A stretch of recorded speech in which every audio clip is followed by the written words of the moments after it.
Perhaps we need some outside universal threat to make us recognize this common bound. I occasionally think how quickly our differences worldwide would vanish if we were facing an alien threat from outside this world.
Good evening and welcome to Spaced Out Radio tonight. My name is Dave Scott.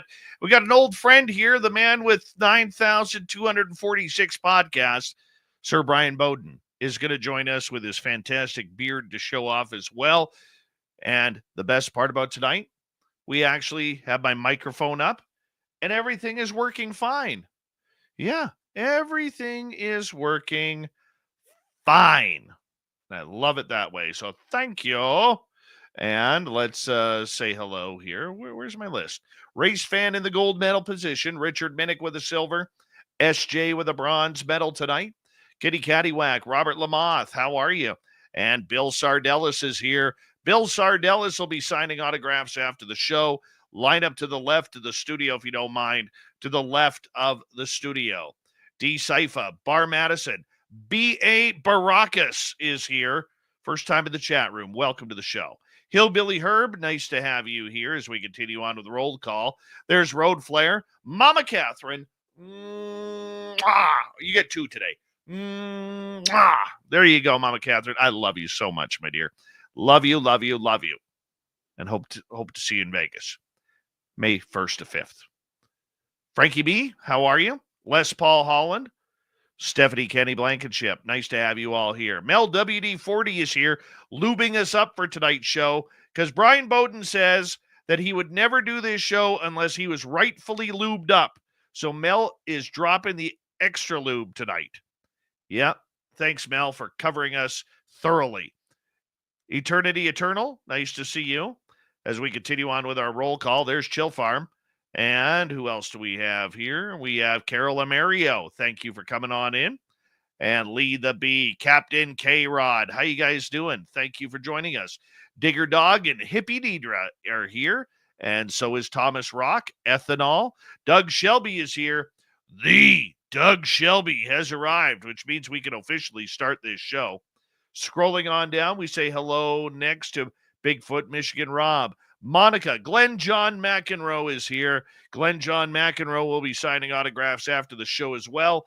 Light up to the left or the right of the studio, if you don't mind, to the right of the studio. Operation Shutdown, Kimberly Burgess, number 22 in your program, starting at center ice from Stockholm, Sweden. Lars Janssen. S. Vermette, nice to see you. Bobbert, good to have you here. Hi there, Jeremy Jones, Todd Sears. Nikki in Seattle. Phineas over on X. How you doing? As we continue on with our roll call, let's say hello to Algaray over on Twitch. So excited for Bryan Bowden. He bench pressed 450 pounds 230 times tonight. 230 times. His arms are jacked for this one. All right. Marty Burback, how you doing, buddy? Are you coming to Vegas, Marty? Are you? You need to, because we got to say hello again. Roger Blair, nice to see you. And who else do we have here? Scrolling on down. Pam Harris. Deal you woo poo. How you doing? Good to see you. Jay True Seeker, Melissa Kronwetter, Bigfoot Rob. Thank you for kicking off the super chat tonight. It's a wonderful way to support what we do on this show on a nightly basis. So thank you very much. And who is next? Walter Kochabinski. And scrolling on down, there's Search and Destroy. How you doing? Jorgen Johansson, nice to have you here. And Mark Eddy, good to have you back, my friend. Let's get the radio side going. Hello and welcome to the radio and podcast side of Spaced Out Radio tonight. My name is Dave Scott, and we're glad to have you all here as Bryan Bowden is here to talk all things UFO and eggs. He likes them scrambled, just so you know. Driftwood, how you doing as we continue on with our YouTube roll call? Emperor Penguin, a.k.a. Fedora John, nice to see you, buddy. Thank you for coming on in. Cosmic Joe, how you doing? And thank you for that awesome super chat. Really appreciate your love of SOR. Scrolling on down, there's Phyllis Boucher Perry and CS, Warden Dragon, Paul Demon. Skip, how you doing? And who else do we have here before we go to move it on down? Tracy Winters will be the last one. As I ask all of you, hi Dragonfly, to throw those horns up. Let's rock.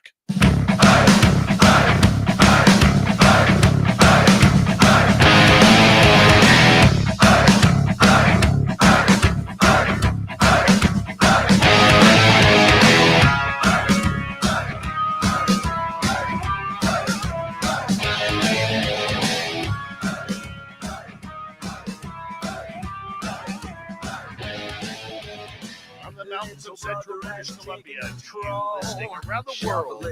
This, my friends, is Spaced Out Radio. I'm your host, Dave Scott, sitting in the captain's chair of SOR headquarters. We welcome you to tonight's show on our terrestrial affiliates around North America, digitally on every major podcast network. Our website, spacedoutradio.com. We have a plethora rock out, bubble book, read the news wire, check out our site as well. You can follow us on X and Spaced Out Radio, Instagram, Spaced Out Radio Show, and on Patreon and the Space Travelers Club. Tonight's show is brought to you by Chive Charities. Help make the world 10% happier by visiting Chive Charities today. You can find them on our website.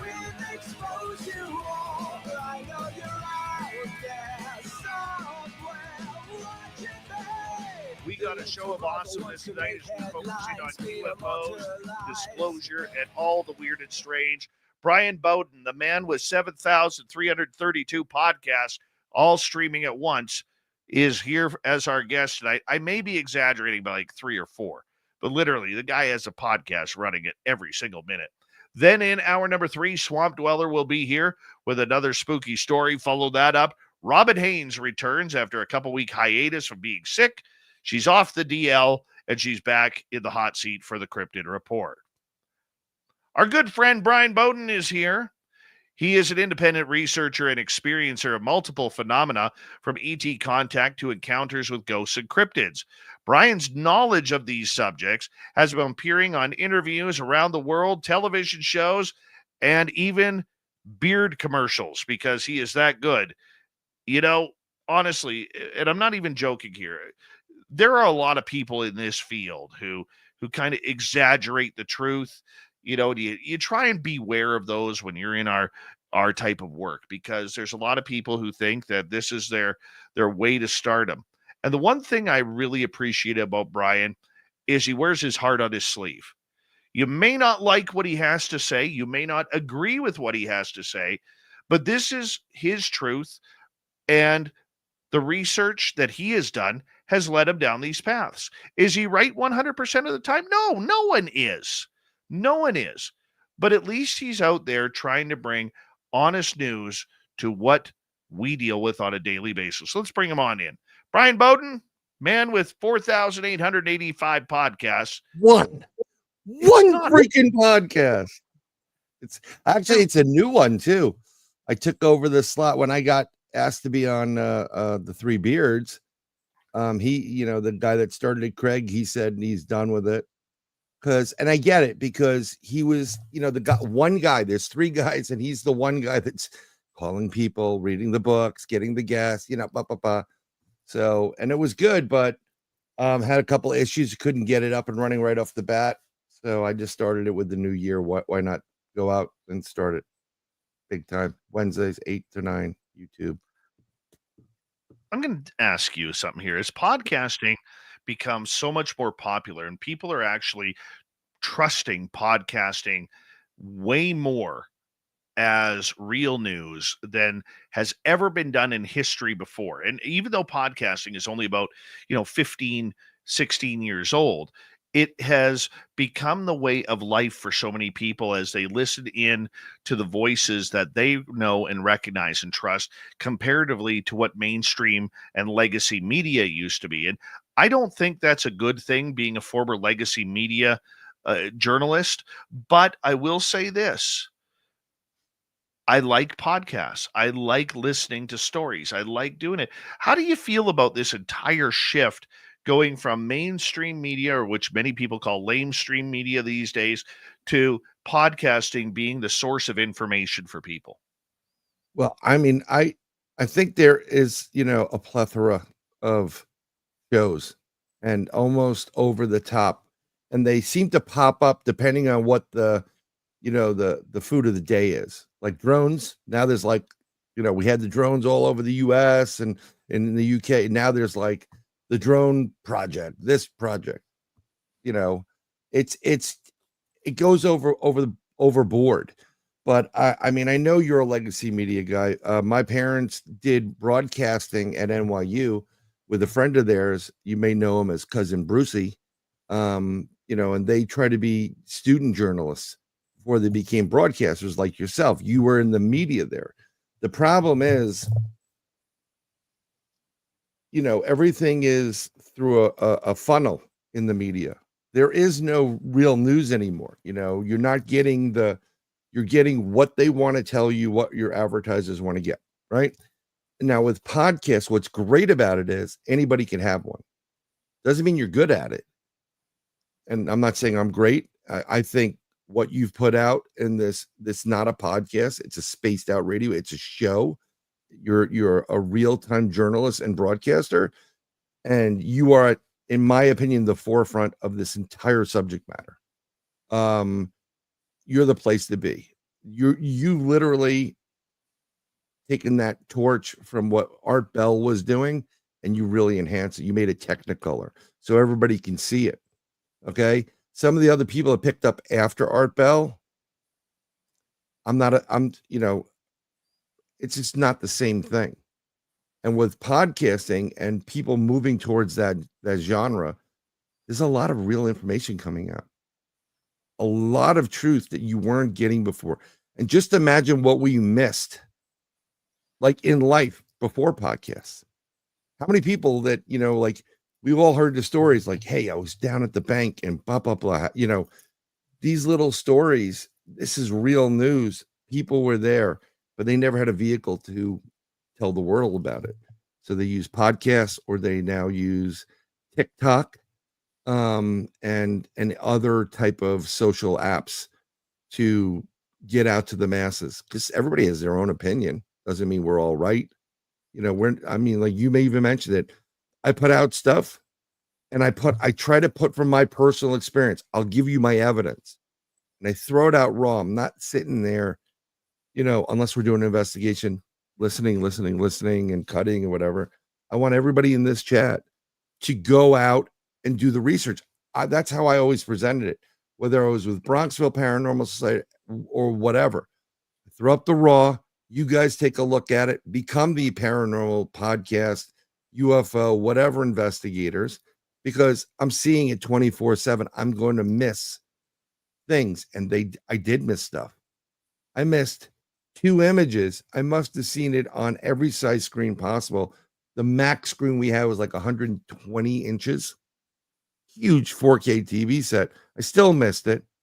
We have a Dogman in one investigation, 2015. Same investigation, my photo, and another photo. And there is what looks like a giant monkey, looks like a Bigfoot. And because we keep looking at it, I didn't see it. My buddy didn't see it. He was doing a show. He threw up, someone went to our website and they saw the images. And I'm like, oh my God, how did we miss this? It's like editing your own stuff, right? When you were at university or school or whatever, never be your own edit unless you're an English major. You always give it to somebody else and they'll edit it and they catch your mistakes. So I think it's good, but I think it's over the top now. It's a little bit too much. Maybe we got to weed it out a little bit. Is there too much? Yeah. I mean, some people go like, you can break your show's broken up properly into segments, 30 minutes, to get you through the broadcast. Not everybody has 2 hours to devote directly to watching a podcast. And I think some people are going crazy. Some people are just doing an hour. Some people are using this vehicle to be nasty to other people. Actually, I saw a short from spacedoutradio. I forgot who the guest was. And they were talking about how Grant said this UFO community cannibalizes people themselves. And it's so true. If one person is the newcomer coming up and they're going to go take a shot at the king or the queen, and I think a lot of people, there's not a lot of truth in some of these podcasts. They're just trying to make a name for themselves. There's a dangerous word that you just mentioned, and that is truth. Truth is, here's the problem with the word truth. Sure. In our field, because I think in the field of ufology, cryptids, and ghosts, we have a couple of things that are happening right now. We have a lot of people using the word liar and a lot of people using the word truth, because my truth is different than your truth, which is different than each one of our audience members' truth. Sure. I'm using, so let me rephrase that as they're trying to do something to get a name for themselves, and a lot of individuals are not shy about, we'll just use the term writer's embellishment. So maybe it isn't truth, but it's an embellishment, or it throws that doubt out there, or shade as everybody calls it now, right? And then people are like, well, what are they talking about? And then some people, then the sides are drawn. We have it in the cryptid community, right? Bigfoot, flesh and blood only, interdimensional, multiple, flesh and blood only, and these are hills people are willing to die on. I'm not, because as a true researcher, I was flesh and blood only, and then I had an experience, and that changed it. I had 50 more questions, and then I had another experience, and it answered 3 of them, but now I have 7 more. And you can't dig your heels in the ground, and just say, no, it's flesh and blood and that's it. You can't. Right. It's like one thing I realized recently, there is a giant difference between proof and evidence. Big time. And I didn't realize that until a few weeks ago, that I was using both terms as one. And then I just sat back one night and realized that I was wrong on that. So there's a big difference between proof and evidence. There is. So proof would be something. Here it is. I'm bringing a Bigfoot in. There's your proof. I mean, like something concrete, and evidence is, in my opinion, something they throw out there that it may or may not be part of that event. So here, perfect example, truth versus evidence. The evidence is there's a whole bunch of drones and they're doing crazy things in New Jersey, right? The proof will be when the guy that just swore into office right now comes out and says the truth, which is they were sniffers, they were military, they were looking for lost uranium or nuclear material. That's your proof. Everybody is I think evidence is more speculative, right? I agree. Yeah. So, I mean, that's the whole thing about the getting into like the Bigfoot community, everything like right there. I've had experiences, but I don't have physical DNA or material to say, look, this came from a craft. I mean, you get into what's his name from Roswell, who brings home the memory metal, and his kids are looking at it. Marcel comes home, shows it to him like little I-beams with hieroglyphics on it. The kid is physically holding it. That is proof. But when they take it from him, it's just hearsay. It's not even evidence at that point. I saw it with my own two eyes. Is supposed to be a little bit more valid, but again, people think they're going to be TikTok famous or YouTube famous and make money, and they will say and do things that are just horrific just to get that one leg up on somebody else. And yeah, I've called out a lot of different things. I've stand by my, what I've said. And I think I've been proven right on some of them. Some of them I've been proven wrong, but I don't care. I'll admit that I'm wrong. You got some other evidence? Go. Right now I have an issue because of getting banned a lot and having a focus on me by social media, gatekeepers. I now have to breadcrumb people. I have to breadcrumb you because I can't come out and say X, Y, and Z. I will be banned. And it went from, like I was telling BMR, Bigfoot Michigan Rob, I said it went from going from 2 days ban to a week. It's 70 days was my last ban. Not that I miss it, but that's a long time to be cut off from, communication with other people. So I agree.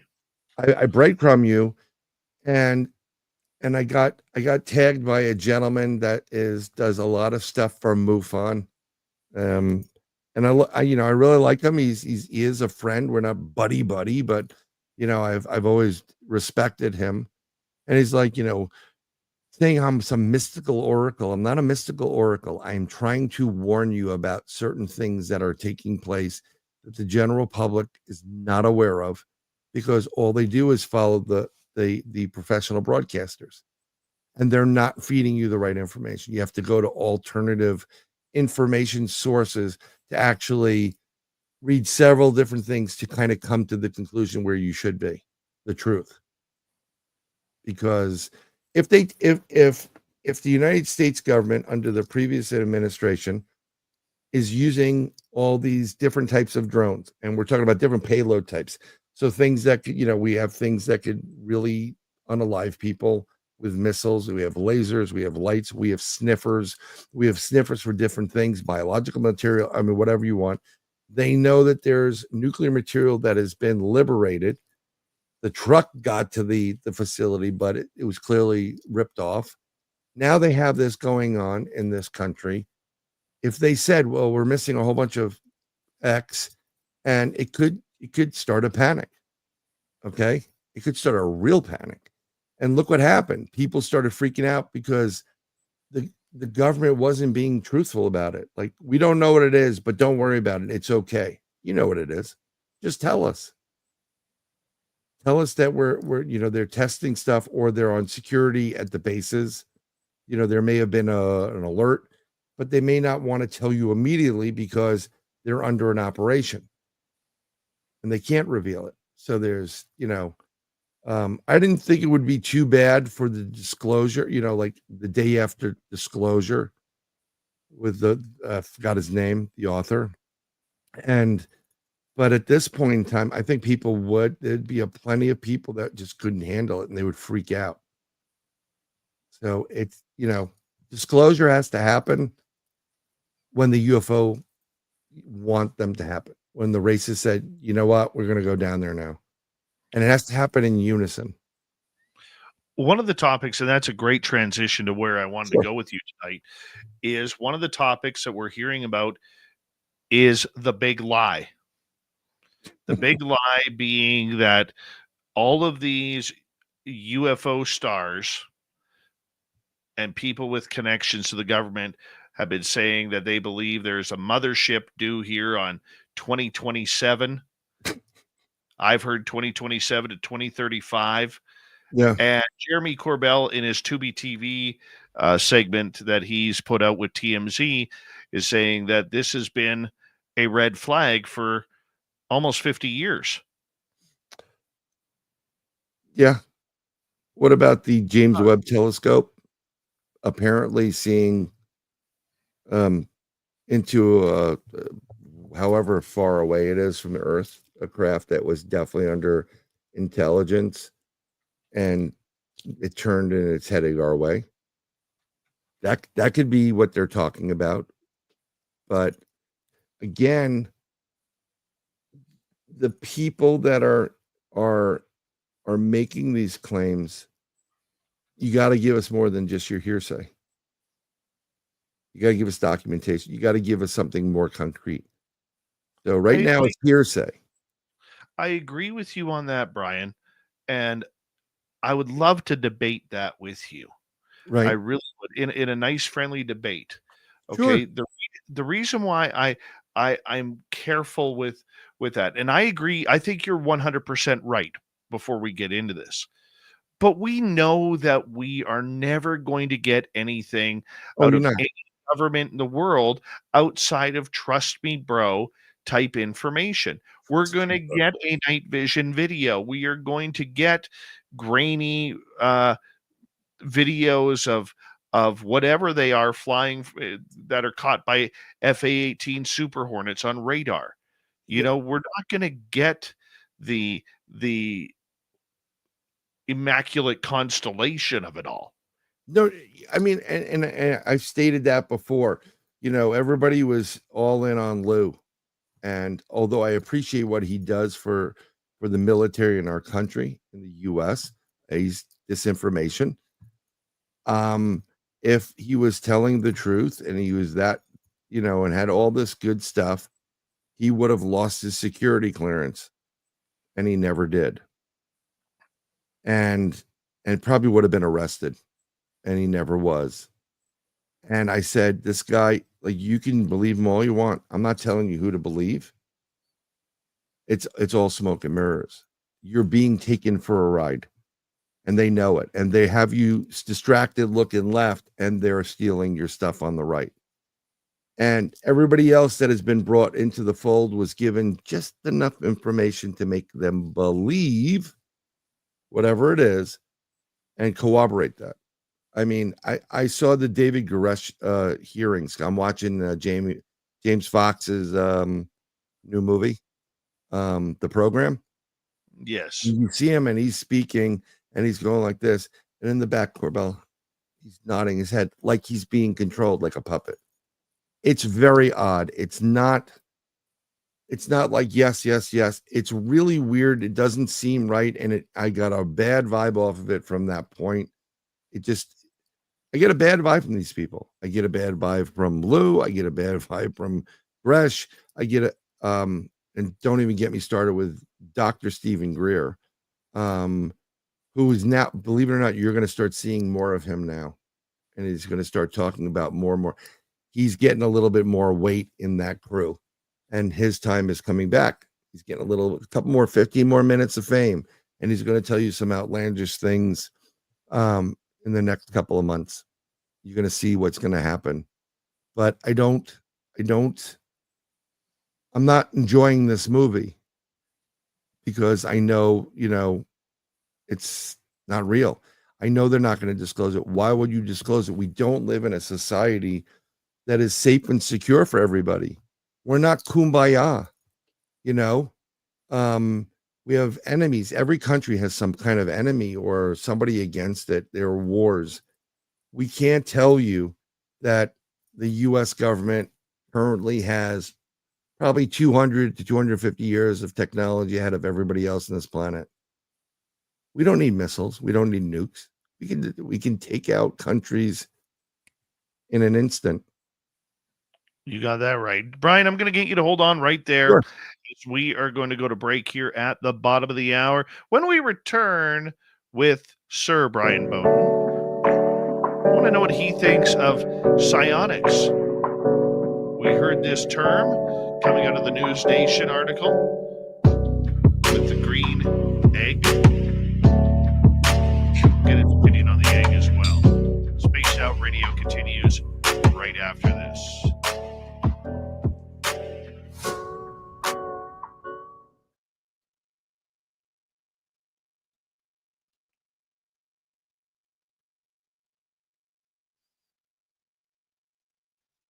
All right, we're clear.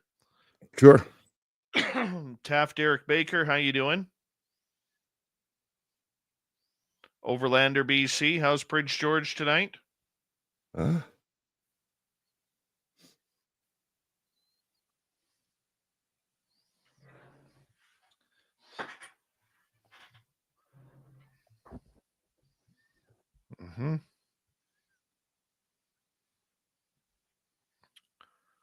See how we are living. How are you?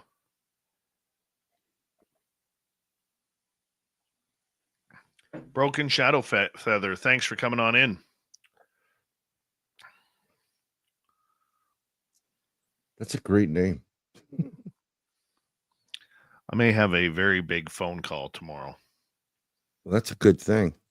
I can't say with who, but it involves, that area I was telling you about up here. Mm-hmm. It involves that. That's all. Yeah. It's not a television show or anything like that. Just private researcher wants to have some Sure. conversation. Well, I went outside my home, walking my new puppy, which is, I got the kids a Australian Labradoodle. Oh, nice. And I'm on a waterway, like these canals. I just shared it with you, and I see something, and the investor comes up in me, and it's a print, and I put my foot there. I'm just going to show you the zoomed in. Those are fingers, and they're bigger than mine.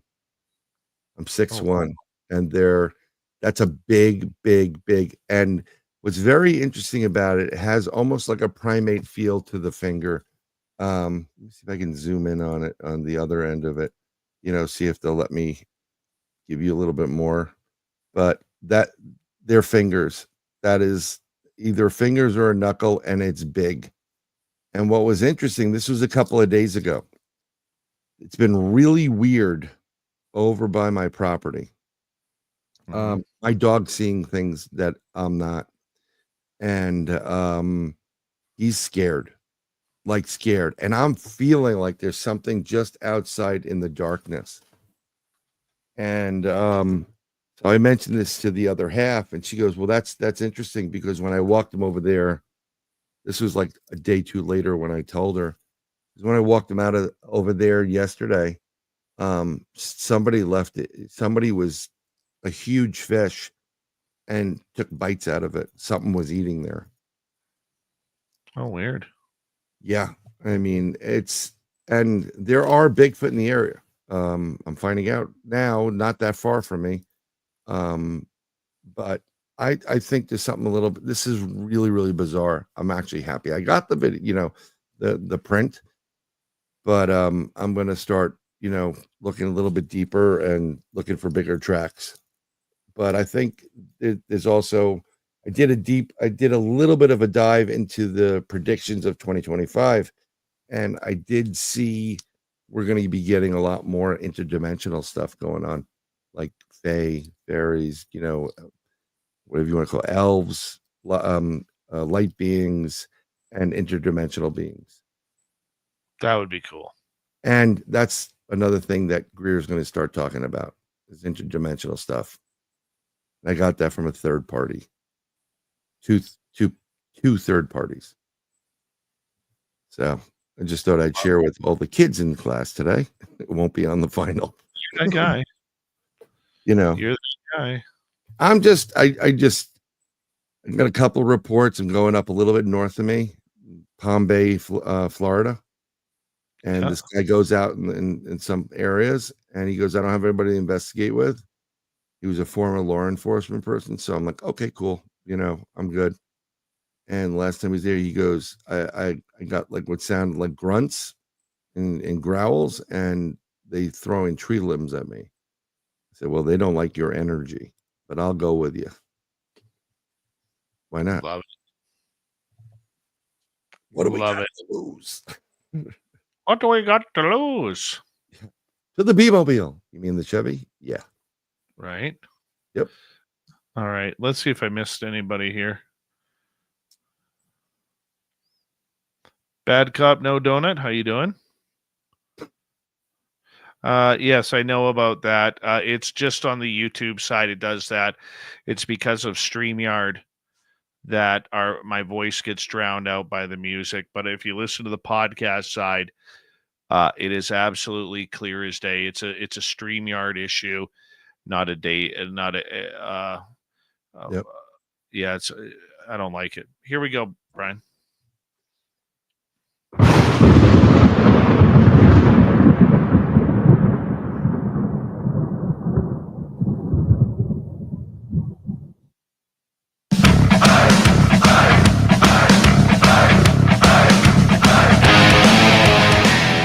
we go with the second half hour of Spaced Out Radio tonight. Good to have you with us. My name is Dave Scott. We always appreciate earning your listening ears wherever you are on this beautiful planet we call Earth.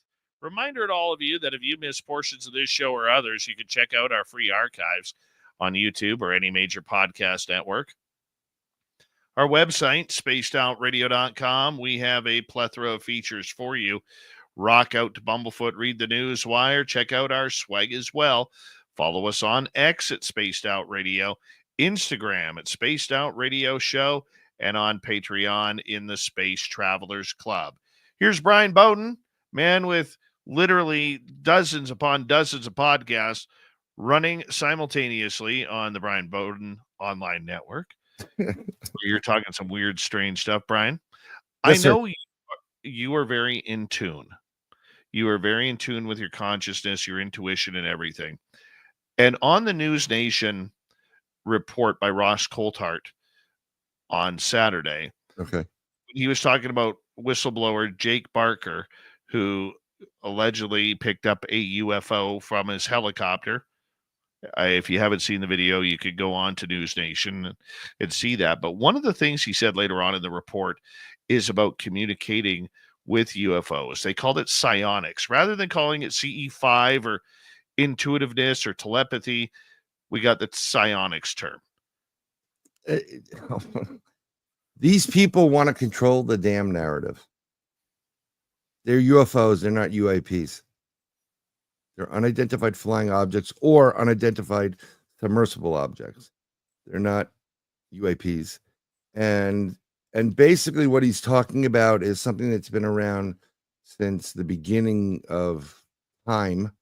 Is when people say nothing's faster than the speed of light, and they're wrong immediately, because what is faster is the speed of thought. And all these crafts, you can call it psionics if you want. I mean, when I hear of psionics, I think of psionic weapons and manufacturing of long firearms. And there's also some, sound wave based things. But what they're talking about, and what you'll be hearing soon about interdimensional beings and about this through Greer and some other people, is the fact that when they fly these crafts, when individuals fly them, whether they're human or non-human, they don't hold on to it like little Tommy did in Galaxy Quest or anybody else. They connect with their consciousness, and their consciousness, they say, I want to go there, and the craft goes there. You become one with the machine. And this has been something that has been done long before all this high-tech stuff. The ancients were doing this. They were utilizing their consciousness to communicate with animals and other entities to go from point A to point B or control something. And that's what they're doing. So they're going to give you a new term. Again, let's deflect you over here to the right, but this is what's taking place. And I don't know why they keep doing that. I think it's just the game. I feel really bad for everybody that's hoping for disclosure. They're hoping for ET to come out or, whatever. I'm like, told you it's real. I'm not that crazy. No, you're not crazy, but you're not going to get that moment. And there is none of these governments in the world matter. Don't take it the wrong way. Everybody in Canada and around the globe. It's whatever the U.S. does. The French can tell you, yeah, we have UFOs. The English can do it. The Canadians, everybody. The U.S. will say, we know they're real. So that gives you the possibility. Get your hopes up, but you're going to be disappointed. You're going to sit in that congressional room with all those people, and people are going to talk about hearsay, like Goresh did. I interviewed these people, bring them forward. Well, some of it's national security. Okay, now we don't know any of that. And whoever gets tagged to be brought in, they have an option. You can say, I'm not coming in, and then look like you're lying or holding back, or you have to come in and play the game. And that's what they do. But that's what he's talking about. He's talking about using your consciousness to control the craft in every aspect of it. And I mean, why wouldn't it be that way? I know we've seen a lot of movies where someone's holding a joystick or whatever, but it is so it's the melding of species and machine into one essence to travel. Because if you're let's say you hit some major G-force, right? If anybody's ever flown and you do a bank, I mean, one of my cousins was a Blue Angel, and was with NASA. He was talking about G's, he's testing the 777s, right? He goes, you hit some G's, you can pass out. But if you have the ability and then you lose control, you pass out, you lose your weakness, right? This doesn't go away. It doesn't shut off, not even when you sleep. It doesn't shut off. Unfortunately, for some people, it really sucks. But this is how you connect to source, the Akash record, God, to the ETs. These creatures use it. We've heard how many reports of telepathy from Bigfoot, from Dogman, from other cryptids, from the flying humanoid creatures out in Chicago to ET.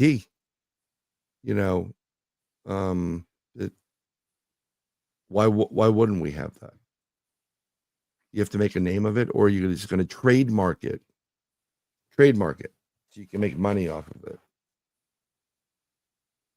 No, and trust me, I get that. I totally think you're absolutely speaking very truthful words here, Bryan.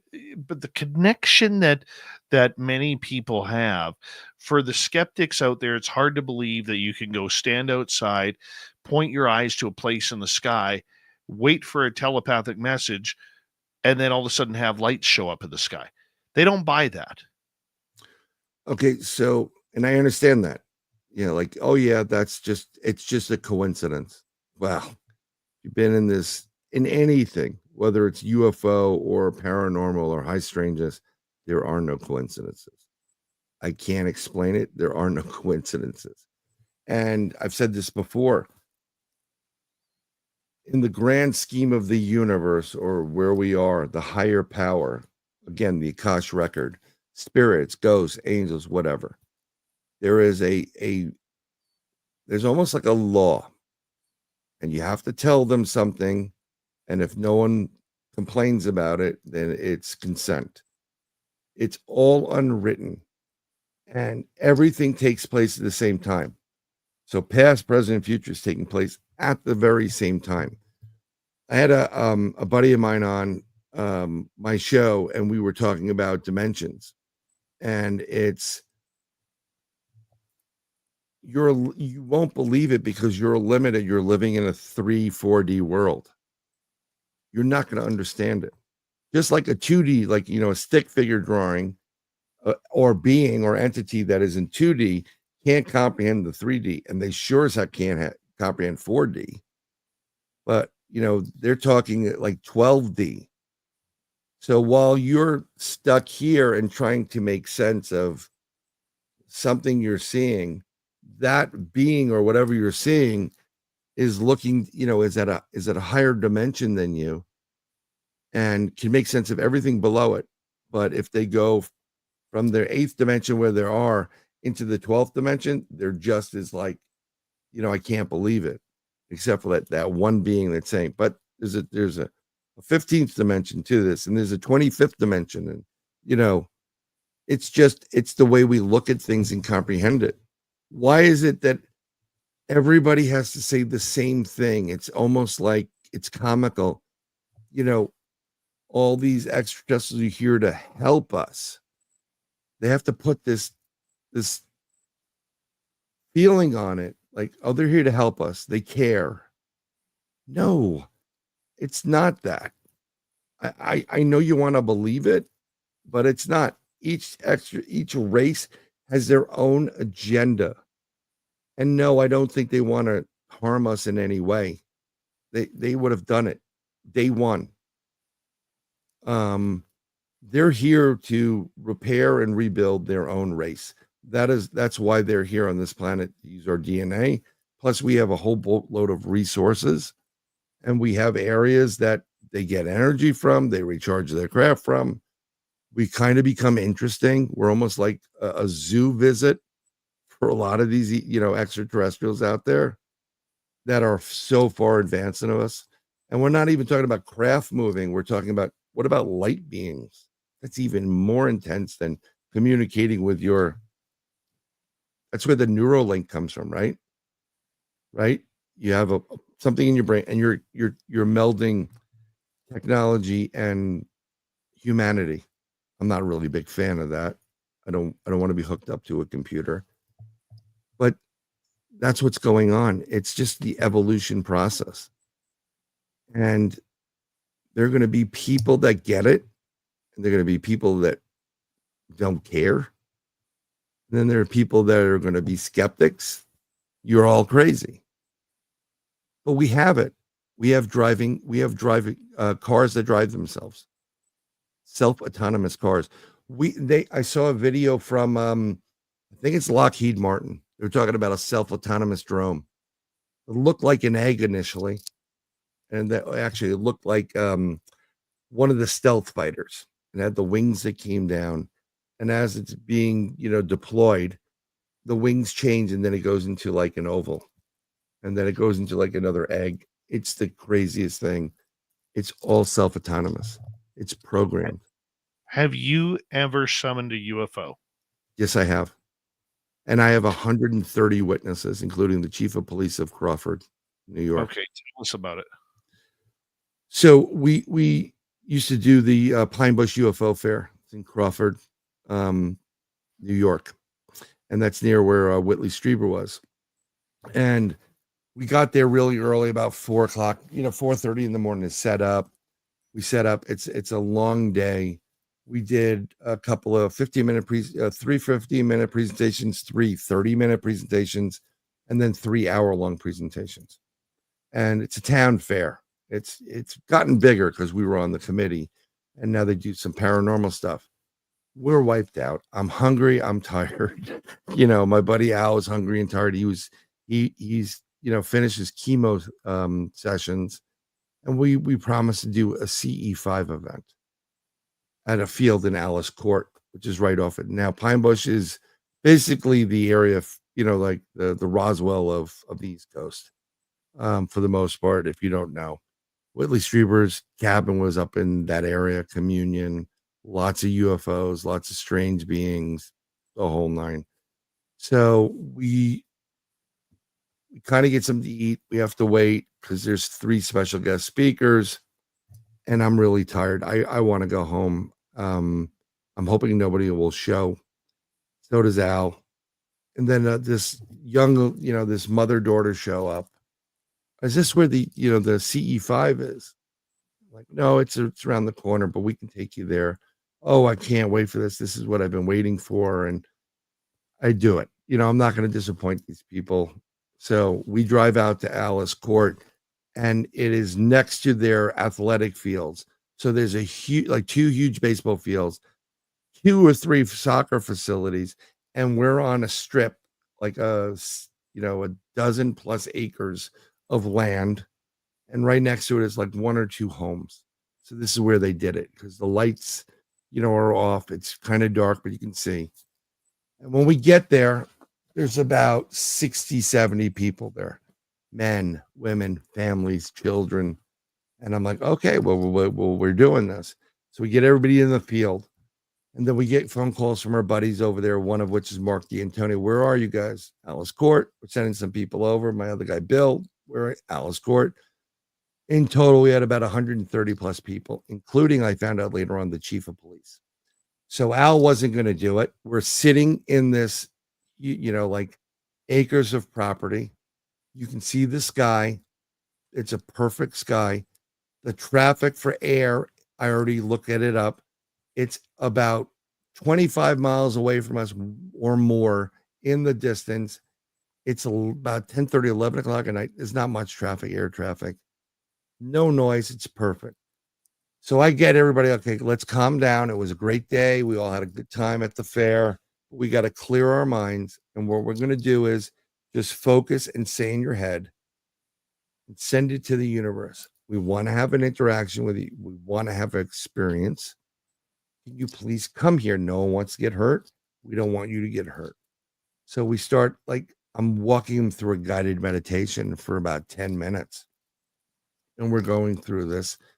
And as, we do the guided meditation, everything feels a lot better. People have calmed down. You got to calm down when you do a CE5, because there's something about, if you're joking around, these craft know it. They sense it. They feel it. I don't know if they pick it up. I don't know if there's a center force that stores all these emotions and information, but they want to make sure you're serious about this. And this is important because this is what we're talking about with extraterrestrials. We don't take things serious enough. We don't take our environment serious. Be serious. We'll contact you. So as this is going on, we can see, Al points out a couple of the constellations. You can see some mountains in the distance, some of which are at least 50 miles away. Yeah. And as it's going on, I start hearing what sounds like hooting and hollering. A bunch of kids Saturday night in a dead end town, probably drinking over the ball field.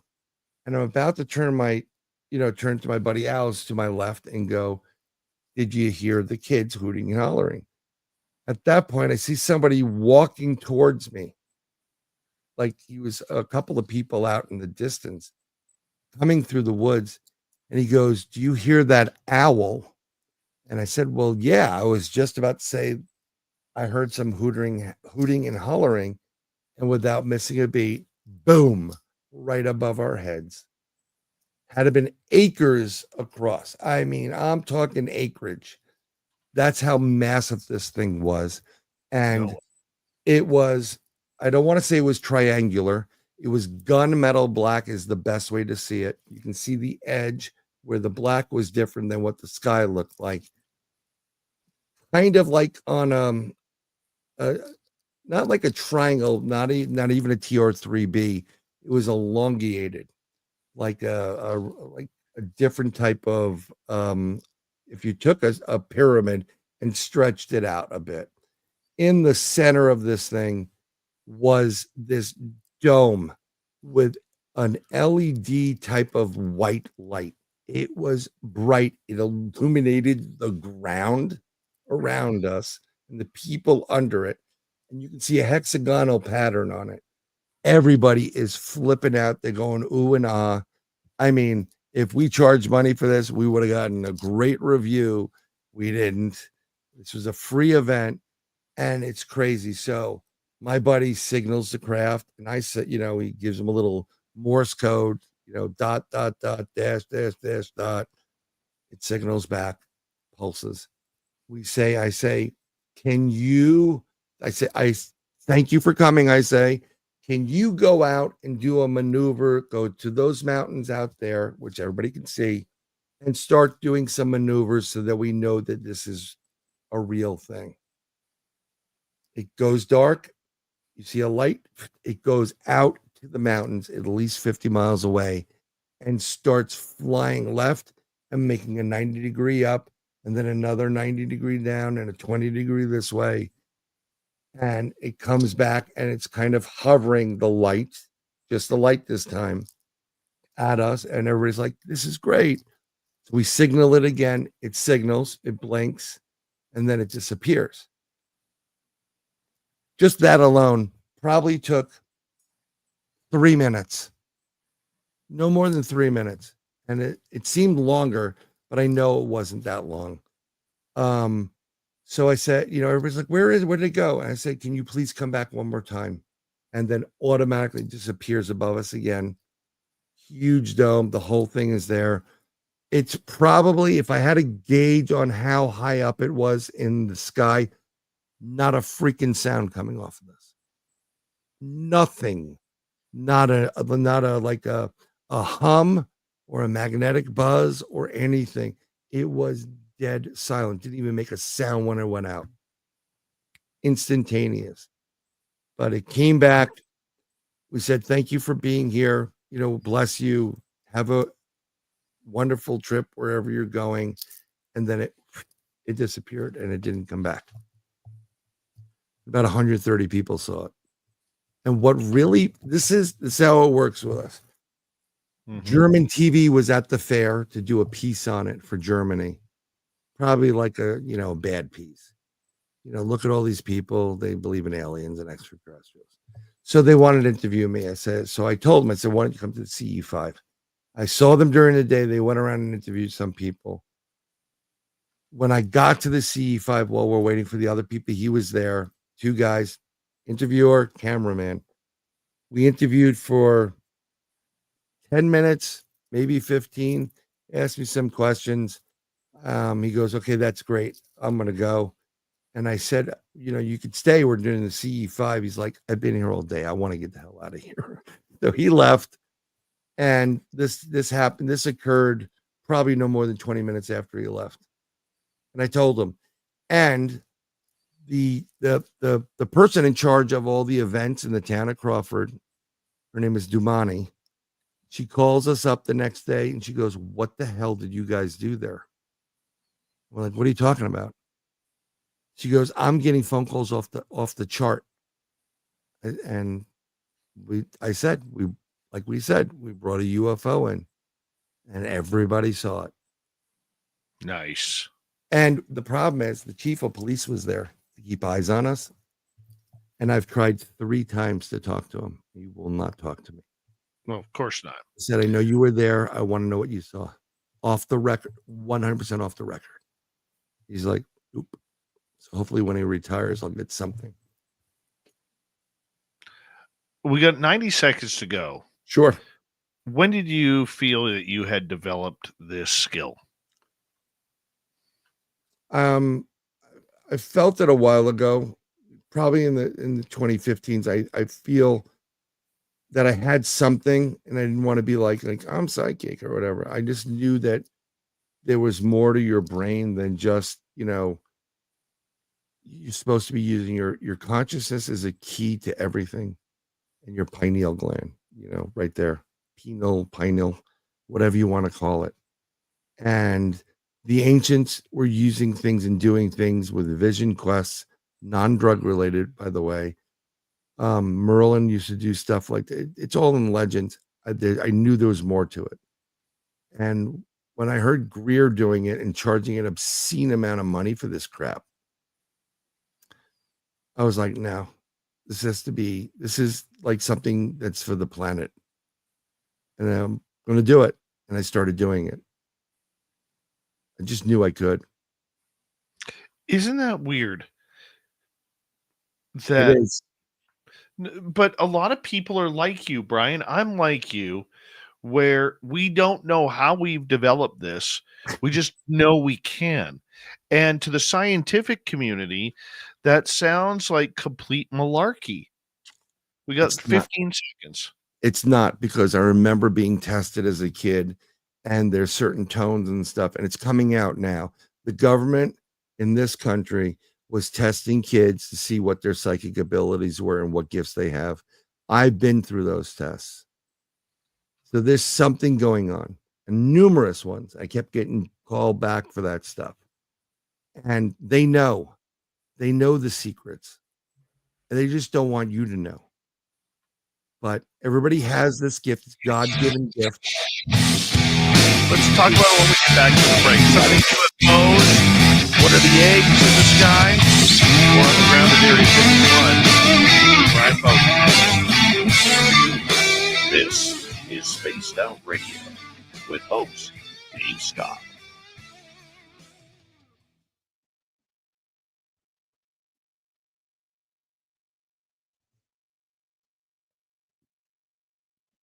All right, Brian, I'm just going to stick you in the green room. I'll be right back, okay? You got it, bud.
All right, I am back. Let's get Bryan back in here. Oh, Jesus. Something happened to the chair. Oh, I don't know. I every time you put people in the green room now, I Yeah. call it the Ron Murphy move because of the night Ron was a little bit too open mic. He was The guru is getting it on. Guru time. Kyle Guru Thompson, welcome to SOR chat. Who else has joined us here? Let's and I was hoping you had like this big glass of rum you're coming into. We're gonna go pirate. Well, second half of Spaced Out Radio. That's it, folks. We're taking over. Midnight in the desert. Hoist the colors. Paul Holland, it is minus 10 degrees Celsius outside the studio right now. So you're 46 degrees warmer than me. You're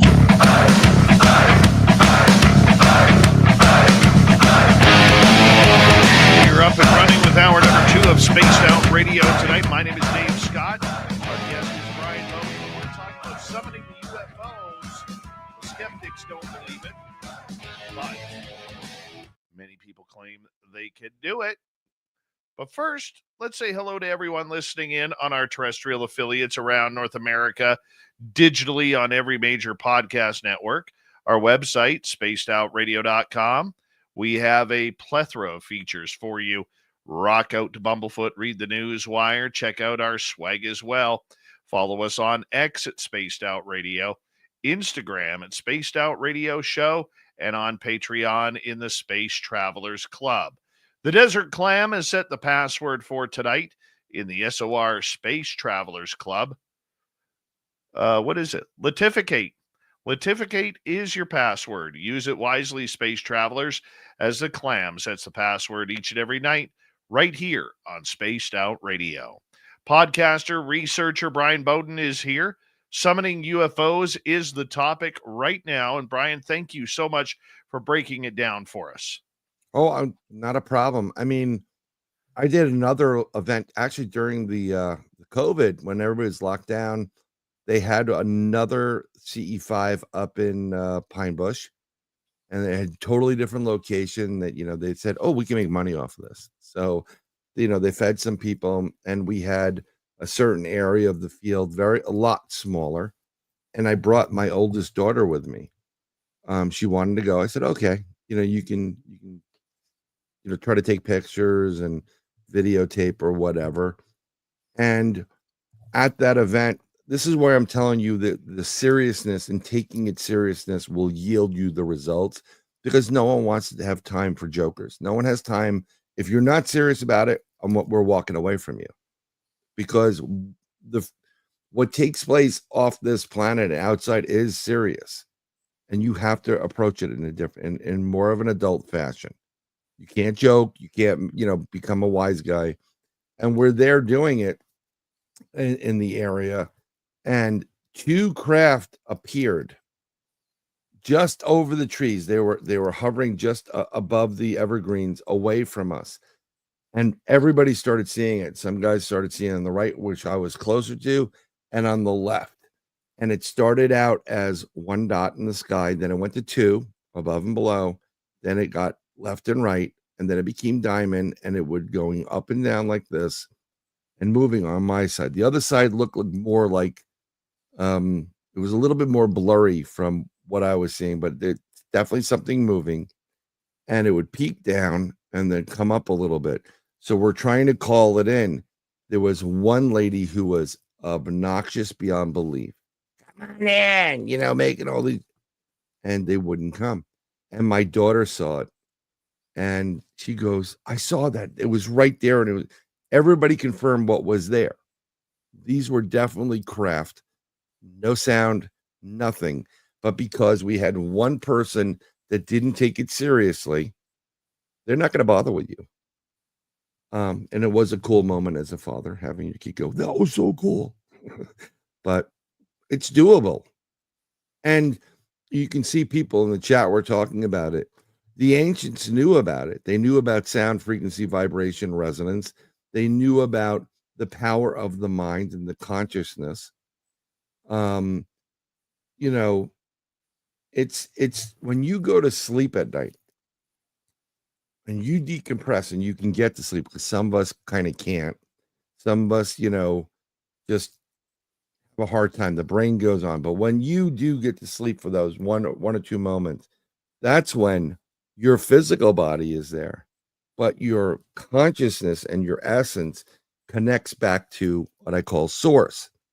And they give you downloads. Things come back and forth. They upload what you've been doing, put it in the system, then they download some other stuff coming your way. If they want you to remember it or have an inkling of it, they give you a dream, which is kind of, it's kind of vague. Like Dave and I were out, I think maybe we picked up Sideshow, some Sideshow person. It's very no details. And then you have what I call experiences. And that's depending on what your level is and your ability to comprehend things and deal with it mentally and emotionally. They'll give you information. You'll go through experiences and you remember every detail of that experience. Everything. I think I was in a craft and there were these green lights and and you can draw it out and you can remember it because they want you to. And when you have an experience at night, you wake up the next day and you are just more tired than you were going to sleep. You're like, because you've been up all night. You physically, your body's still lying there like a mummy, but everything about you is your consciousness, and it was active, and you were running through things, and you could have been in a different dimension, a different area, and you're thinking it's kind of dreamy, but way too much detail. This is how it works, and if you understood, we only use a certain percentage of our brain. If we use 15%, your lives would be incredible. You wouldn't have to worry about flying on a plane. You can probably teleport there. In my opinion, the little grays that we always see, the little grays, the tall grays, the little grays are extraterrestrial biological entities. They're not very bright. And they're the slaves. They are designed to drive the ship. That's why they crash a lot, because they're really not intelligent. But they're the ones that the taller grays or the Nordics or other entities go and get that person. We're going to go abduct Dave Scott tonight. And they come into your house and you can lock the door. You can put a steel cage around you, like in a wrestling match. They have the ability to manipulate through their consciousness and their body, their entire body, to vibrate at the same frequency of the material to literally pass you through. That is why people who said that they went through the wall literally went through the wall, because they were altered enough to do that. It's a lot to wrap your brain around, and unfortunately, I can't physically prove it with UFOs, but there are some of these yogis and mystics that have been doing things. There is legend and lore with eyewitnesses and other people that have been taken with them on these journeys, and they will attest to it in a court of law. They went through the rock, or they went through the air. And I believe it's done. It's doable. The problem is, this is calcified. They don't want it not calcified. The fluoride gets in because you have these two little like crystals in there. When they vibrate, they secrete certain, substances, some of which is on the DMT scale. And that's what gets the energy, and that's what's connecting. They don't want you using this. They don't want you thinking. They don't want you driving these craft. They keep you dumbed down on this planet because only a select few can do it. They don't want anybody else doing it, because then they lose the control. That's why they dumbed everybody down in the education. That's why most people have a 30-second, time span to watch a video on TikTok or Instagram or whatever it is before they go, right?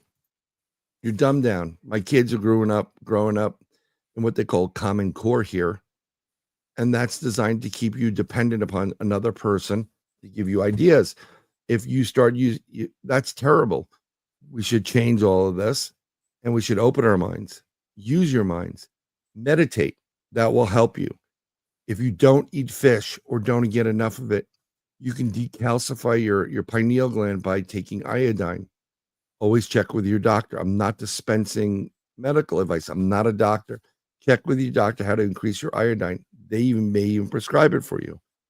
Take more vitamins. Get in touch with some of this stuff. Stop eating the poison and the junk and literally focus on it. If you have, I do this with my kids. I play mind games with them. I'll sit in the car and I'll put an image in my brain of something, a color or a number, and I'll go, I'm thinking of a color, go. And the quicker they are to go, they're right. When they think too much about it, they lose that ability, that connection to that third eye. Or I'll get a wise guy, like one of my daughters goes like seafoam green. And I'm like, no, we're not playing the seafoam green. I'm thinking rainbow color. Roy G. Biv. I'm thinking of that. So it eliminates it, but I also do with numbers. I'm thinking of an animal. And sometimes, I think I've discussed this somewhere with you. I try to communicate with my children because it's so much easier to do it without talking. I've seen that done. One of my friends did it. Their mom, it was literally, I'm seeing his mother at the kitchen or the stove, and he's like, yeah, I told you I'll be back later. Yeah, okay, I'll remember that. And I'm looking at them like, when we got outside, I'm like, were you talking to your mom? Yeah, I just was telling her. I said, she didn't say it. She didn't make a sound. She was telepathic communication with him. So I tried it. You can manipulate time. You can do it every day. Try it. If your commute's 30 minutes from point A to point B, get it in your head and your mind's on your consciousness. We're doing it in 20. Watch how many times you do it in 20. There's something in this universe. It's a universal thread, universal source. This is why the ETs know what's going on, because they're tapping into it. And the mystics tapped into it. This is where the sightseer, the fortune tellers, Nostradamus. He's not just seeing it with his eye. He's getting it in their brain. That's your real eye. We see with this right here. Mm-hmm. Yeah. So it's doable. Have you ever summoned a UFO to land on the ground or know people who have? No, I do not. I don't know anybody that's done it. I'd love to do it. I don't think we're, depends on the individual, but I don't think we're at that point that they would do it. I think there's certain safety concerns too. I think some of these, extraterrestrials have substances that they produce, and they are very toxic to the human condition or the human being, and vice versa. I don't know anybody that has done it. The only person I do know, I interviewed Robert Vanderbroek. Do you remember him? Yes. Okay. And it was like a 3-hour interview. And Robert was doing things, and I like to do shows where we can get audience participation. So he had the ability of projecting images on film.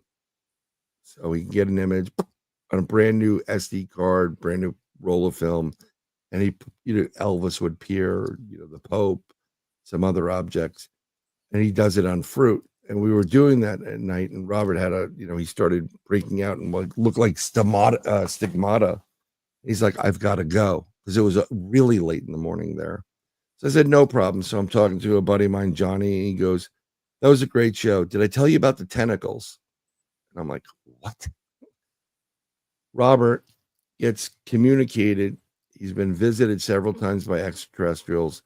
They tell him, meet us out here near this road in the airport. He's in the Netherlands.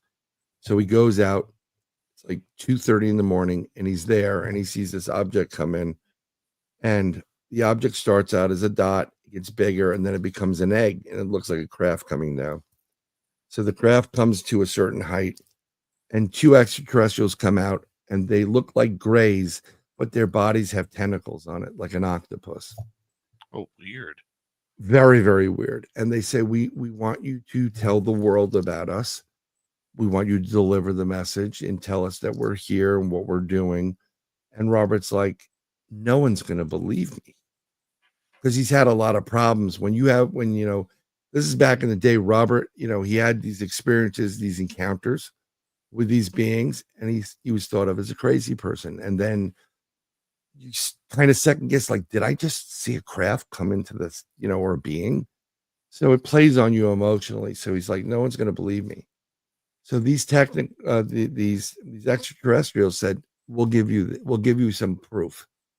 And they literally take some of these tentacles and sever them from their body and drops to the floor. Robert picks them up, brings them home, washes them off, put them in there, shows my buddy Johnny. I go, no way. He sends me pictures. Their tentacles. It looks like a giant octopus. It's just like he said, greenish, gray, little bit two-tone, suckers on it. So he's like, Johnny, what do I do? Johnny says, we're going to go get it tested. He's English. He goes out back to the UK with samples of it and the whole thing. And with Robert. And he goes to one of his friends who is a fishmonger. His entire family have been fishmongers since the beginning of time. And he says, what do you think? And the guy looks at it. And he goes, where'd you get this? And he goes, well, you tell me. And the guy goes, I've seen every type of fish on this planet. I've seen it from my grandfather to my father to me. My grandfather has. I've never seen anything like this. Where the hell did you get this? Now, that's an experienced water person, a fishmonger. This guy goes into they'll either fish it or they've gotten it. He's seen everything. So Johnny's like, okay, explains a little bit to it, not exactly. And he goes, that is the weirdest tentacle I've seen. Takes a piece off, sends it to the British Museum for testing, DNA testing, and I think one or two other science museums in the UK. Pays for DNA testing. Do you know how expensive that is? That's thousands of pounds, 10,000 pounds. And like a week later, they get a message. Yep, the testing's done. And he goes down and he said, to the office and, okay, where are the results? Oh, no, we can't give them to you. What do you mean you can't give them to me? They will not give them. Oh, we did the testing, but we can't release the information to you. Now, that's not bringing the craft in, but that's pretty intense. That's the only person I know of that's non-military based or anything like that has had that kind of interaction. And to this day, he goes, I never got my money, but they wouldn't give me any of the information. He tried everything he could. Necessary Dialogue wants to know, Sure. What's the weirdest UFO story you have ever heard? True or false? I've heard a ton of stories that just people telling me that they're a certain type of species of extraterrestrial, and it just I can tell from the individual telling it that it's not real, it's not truthful, and they're kind of making it up to be part of something. I'm not going to tell them that. It's just I know I'm almost like a human lie detector. When you tell me something, and I don't read everybody, just so you know, but if you start telling me a story about X, Y, and Z, I can actually see it play out in my head. That's how I operate. And then if you tell me something and it's BS, it's black.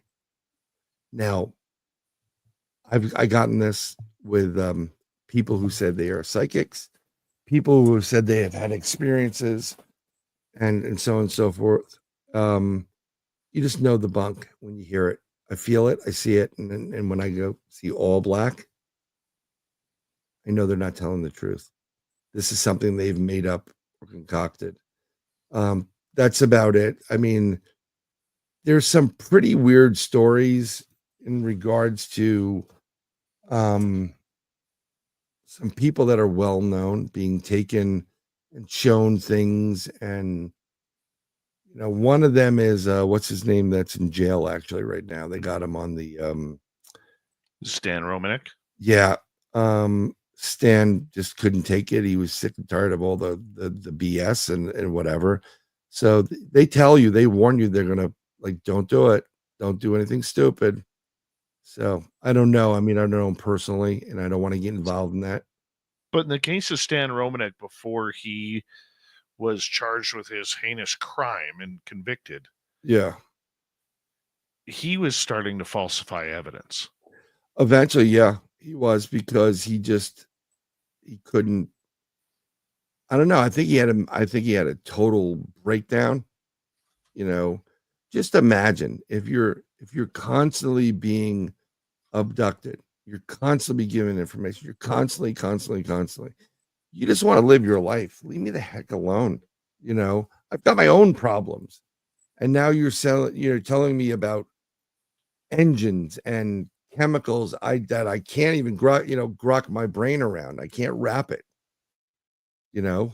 And I think he just, after a while, he just succumbed. I think there's a bit of psychological operations that take place when the military knows you're being watched and all that stuff. Yeah. Taken, they know. From what I heard with him, Stan Romanek, that is that, and these were people who were working with him on the conference circuit. Right.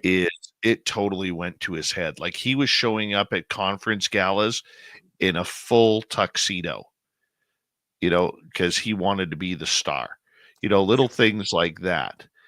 And eventually, when ego met lack of new evidence and he spoke it everywhere, yeah, they stopped calling him. And so that's when he started faking evidence. Like, he was caught on a Skype call, a video call, where he claimed that a pen had dropped from the ceiling, right. and yet you see him throw the pen up with his Yeah. arm. But that's what happens with some people. They don't have much, but when they get a taste of something, look, I've done what I've done. I don't care anymore. I literally, I don't. There's no fame in this. Everybody thinks you're freaking, crazy or a freak. And way back then with him, they really started thinking it. But when you get that little taste and you're around people that enjoy hearing what you have to say, you don't want to lose that if you've never really had that. You know what I'm saying? So people falsify stuff. People want to stay relative. I mean, I know a ton of people that are lying to everybody. I'm not calling them out. It's just, I just keep my distance from them. It's not really your business either to do that. So no, not my business. But that's why I'm trying to tell people, do your research. Whatever I say, please. I always say it. I will present, and that's why I try to present from actual research I've caught. Bryan Bowden, we got him for another 30 minutes here on Spaced Out Radio.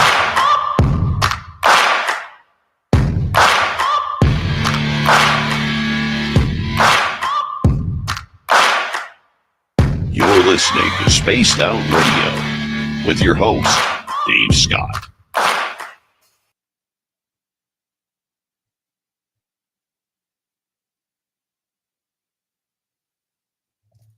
All right, buddy, we're clear. Cool. Yeah, I know. You know what? Everybody's like, "Oh, you've did TV or whatever." Like, it's not that. Trust me.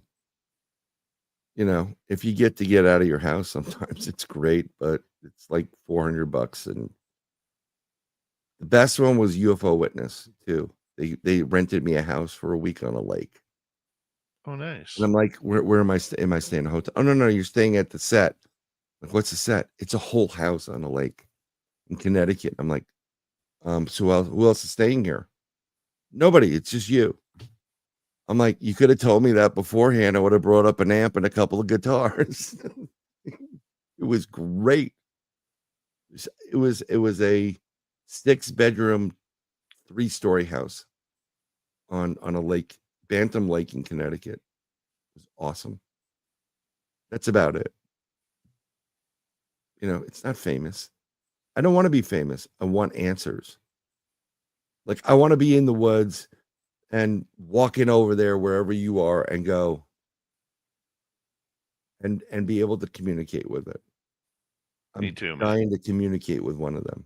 If they speak telepathically, I want that experience.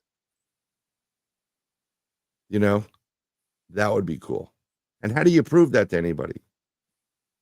How can you prove that you did it?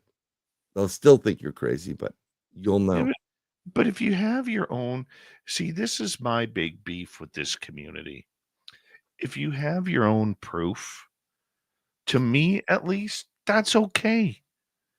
And yet, for so many, they want to ridicule, they want to spite, they want to label, they want to do absolutely everything, and that's what drives me nuts. And you know, over the last couple of years, I've actually, you know, and you and I have talked about this privately, Right. but you know, I just don't want to. I've had to cut away a lot of people because of the toxicity that it was bringing in this field, and I felt it was bringing me down. Yep. And these are people that I like in the field. I get it. I mean, yeah, there is going to be a little bit of snow in northern Florida, Linda. I'm seeing some of the chat, but I get it. That's why I've walked away from people. I'm not telling you I'm walking away, but if I distance myself from you, there's a reason for it. And all I have is my name, and I live. I'm a geek. I don't lie. I don't cheat. I don't steal. I tell you from my personal experience what I've been able to figure out in the world, and I do my best to give you actual footage I've taken because I was there, and then I look for footage that is genuine, that I can vet, that is similar to what you should be looking for. But everything I say, do not believe me if you don't want to. I'm not here selling you anything, and do your own research. I want you to do your own research. I can't spoon feed you. Like, Mark D'Antonio is giving me crap about stuff. Where's the link? Where's this? I'm like, Mark, sometimes there isn't any link. And you know this. And you know that if I see something in a RV session, I can't just publicly state things because I'll have certain people so far up my rear, they'll be my dentist. You know what I'm saying? I already know I'm getting problems with my phone. I'm getting duplicates. I delete stuff and all of a sudden it appears again. And I'm not moving from one tower to the next. I'm literally at my house. So I know they're going in and stripping things. I've seen it on my caller ID in the car. See the caller ID on the dashboard? Then all of a sudden another caller ID pops up. It's all zeros. And I'm like, we're being listened to right now. Doesn't come up on my phone. There's certain times they can't be slick enough and they get caught. Smart people will catch them. And I'm not doing anything like out of, I don't have like some secrets or a weapon or anything like that. I'm just telling people you're being lied to by a lot of the people that you are trusting. Government, in the disclosure movement, do your own research. Don't just believe everybody. We got 20 seconds left here. Ty E. McCullough, welcome to SOR chat. And thank you to our super chatters, Rob and Cosmic Joe, thank you. Appreciate the love. Yeah.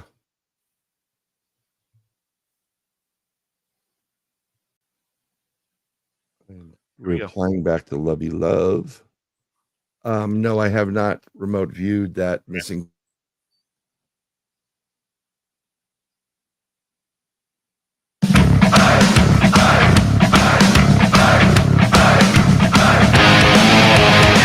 Here we go with the second half of Spaced Out Radio tonight. My name is Dave Scott. Our guest is Bryan Bowden. And we're glad to have him here as we're talking UFOs and someday the aliens on down to planet Earth. Reminder to all of you that if you missed portions of this show or others, you can always check out our free archives at YouTube or any major podcast network. Our website, spacedoutradio.com, we have a plethora of features for you. Rock out to Bumblefoot, read the news wire, check out our swag as well. Follow us on X at Spaced Out Radio, Instagram at Spaced Out Radio Show, and on Patreon in the Space Travelers Club. Here's Sir Bryan Bowden, researcher, podcaster, intuitive. We're talking about summoning UFOs. And Bryan, I want to kind of shift things over because the popular story right now is the egg a balloon or is it a UFO? Now, many in the military or formerly in military are coming out on X saying, we work with these things all the time. It's not a UFO. Yet, on the Martin Willis show earlier today, Lou Elizondo was stating, people calling it a balloon just don't know what they're talking about. It's a UFO. What's your thoughts? Do you believe it's a UFO or is it just a balloon or something else? I think it's a balloon. I'm just there is a lot of stuff that we have, and it's old technology. You don't see much about it anymore. You have to see those like late 1950s, early 1960s Cold War, videos or movies. You can see the coloration in it and whatever. I think it's a balloon. It's not a UFO. They're not going to use a balloon. The only UFO recently or object that was really, really intriguing is the craft that landed on the runway. Was it Manchester, UK? That bluish orb round object. That is the only thing so far that was really cool in the space of UFOs or drones. But no, that it's not an egg, and they're making crap up because they want us to, again, here we go. Let's go back to it. For whatever reason, they want them to stay relative or relevant, actually, not relative, relevant. Like keep the focus on them, keep the focus on them. And they make these mistakes. And there are smart people that are also, besides yourself, myself, and everybody that listens to SOR, there are people that are getting it like they're lying to us. Why are they lying to us? I know people that were in the Air Force and worked with those balloons. They're balloons. It's not like the Chinese drone thing or the balloon that flew over, which never should have happened. But it's weird. What do you think? I want to believe it, Bryan. I want to believe it so bad. So do I, bud. But I just can't. Well, it's. I need more than the Tic Tac video and some other stuff. And to be honest, when those videos came out, I'm like, I've seen this before. What's the big deal? And I saw it well before it came out, and I don't remember where I saw it, but I know I've seen both of those. Nimitz, the tip. I'm going to quote you on what Lou Elizondo said on the Martin Willis show. Okay. Sure. He said, Jake told his truth, now whether or not people agree with it or disagree with it, everybody's always wanting a new video or a new picture. And I keep telling people that that's not what's going to bring disclosure, more and more and more whistleblowers coming forward. You know, unfortunately, sometimes you have whistleblowers that through the test of time, their story doesn't always add up. But I'm not sure that's the case here with Jake. I don't know him personally, but I do know Ross and I know his journalistic ethics. And when I do know some of the special operators that we're working with, Jake and I were very interested in protecting him. He was never going to come out as a whistleblower, and he finally decided to, which I'm happy he did. Elizondo continues on to say, people can poo-poo videos all day long. The bottom line is, are you a helicopter pilot?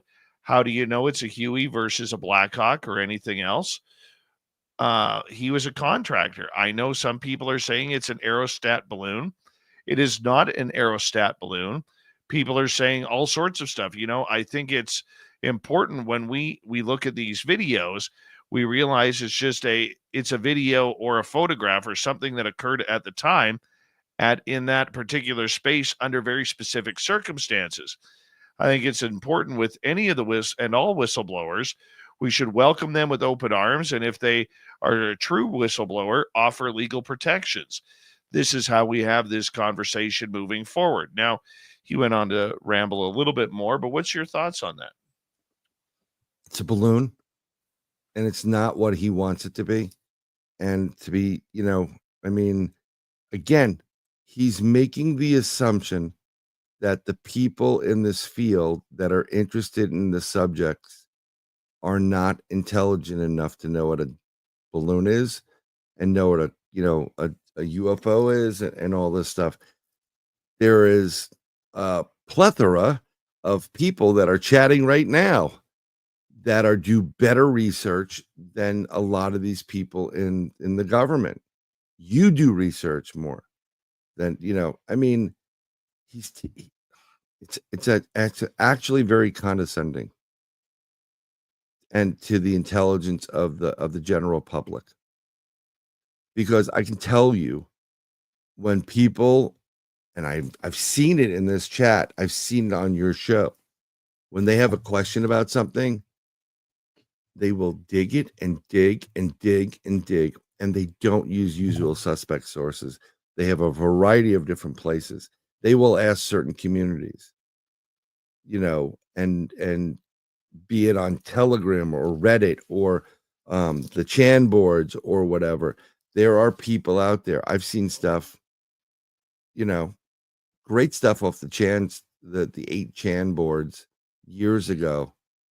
I mean, they're literally uploading actual pictures of extraterrestrials. And now, if you saw them and they're actual pictures of them, you'd say, oh, that's AI. That's CGI. I can tell you, I know the difference between a Bell and a Bell Huey and a Blackhawk. And, I mean, I know I grew up with Army stuff. You want, Army movies and everything. You know what these things are. I know what a Blackhawk is, and I know the difference. I mean, Lou, you're not the only person that is, yeah, you've been in the military, but I mean, come on. We see it in movies. There's a lot of smart people out there.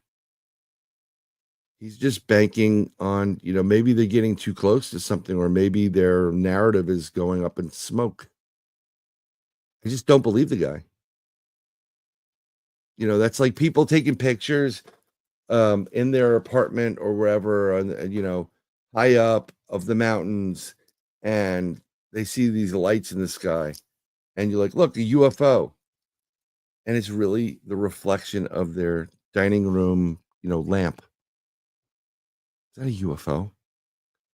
But when they ask you, like, isn't this a cool picture? And you're like, I've been in your apartment. It's your dining room table lamp.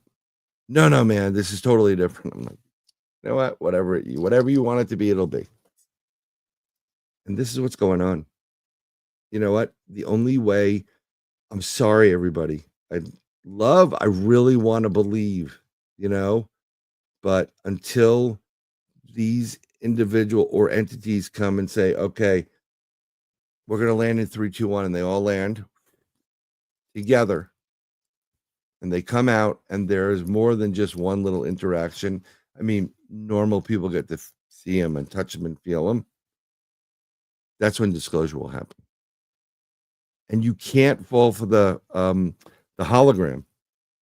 They have holograms where you can touch it and it will feel cold or hot. It'll shock you. It'll give you a vibration feeling. This is a hologram. It's no joke what they can do. So you have to question everybody and everything that's coming out.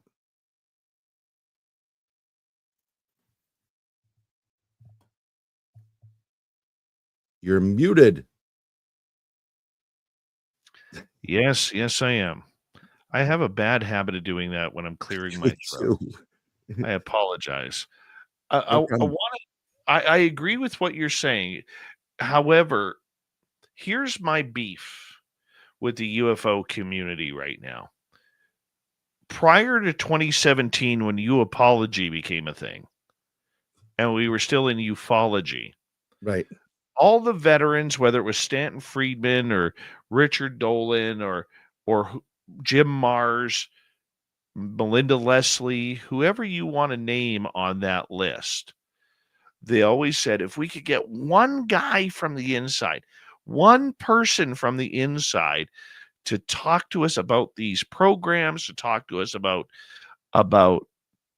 what is going on at the Pentagon, where this stuff is hiding, it would blow this story wide open.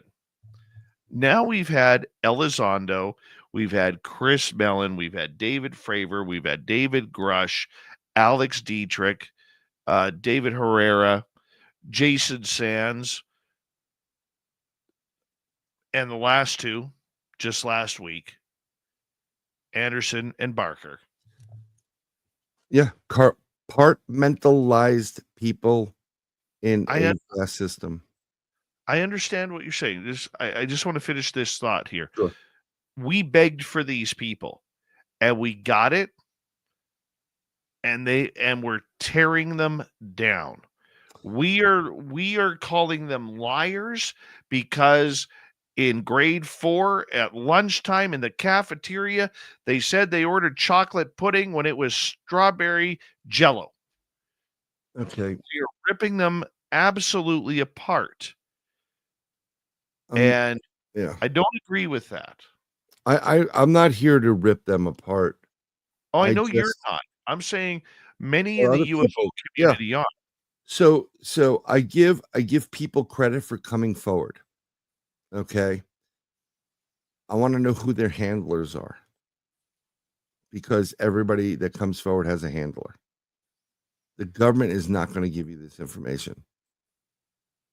They have DOA'd people for less, and they don't want you to know about it. They don't want you to know about it. They don't want to know. They don't want you to know what we can do. They don't want you to know about jump rooms. They don't want you to know about, we've been to Mars.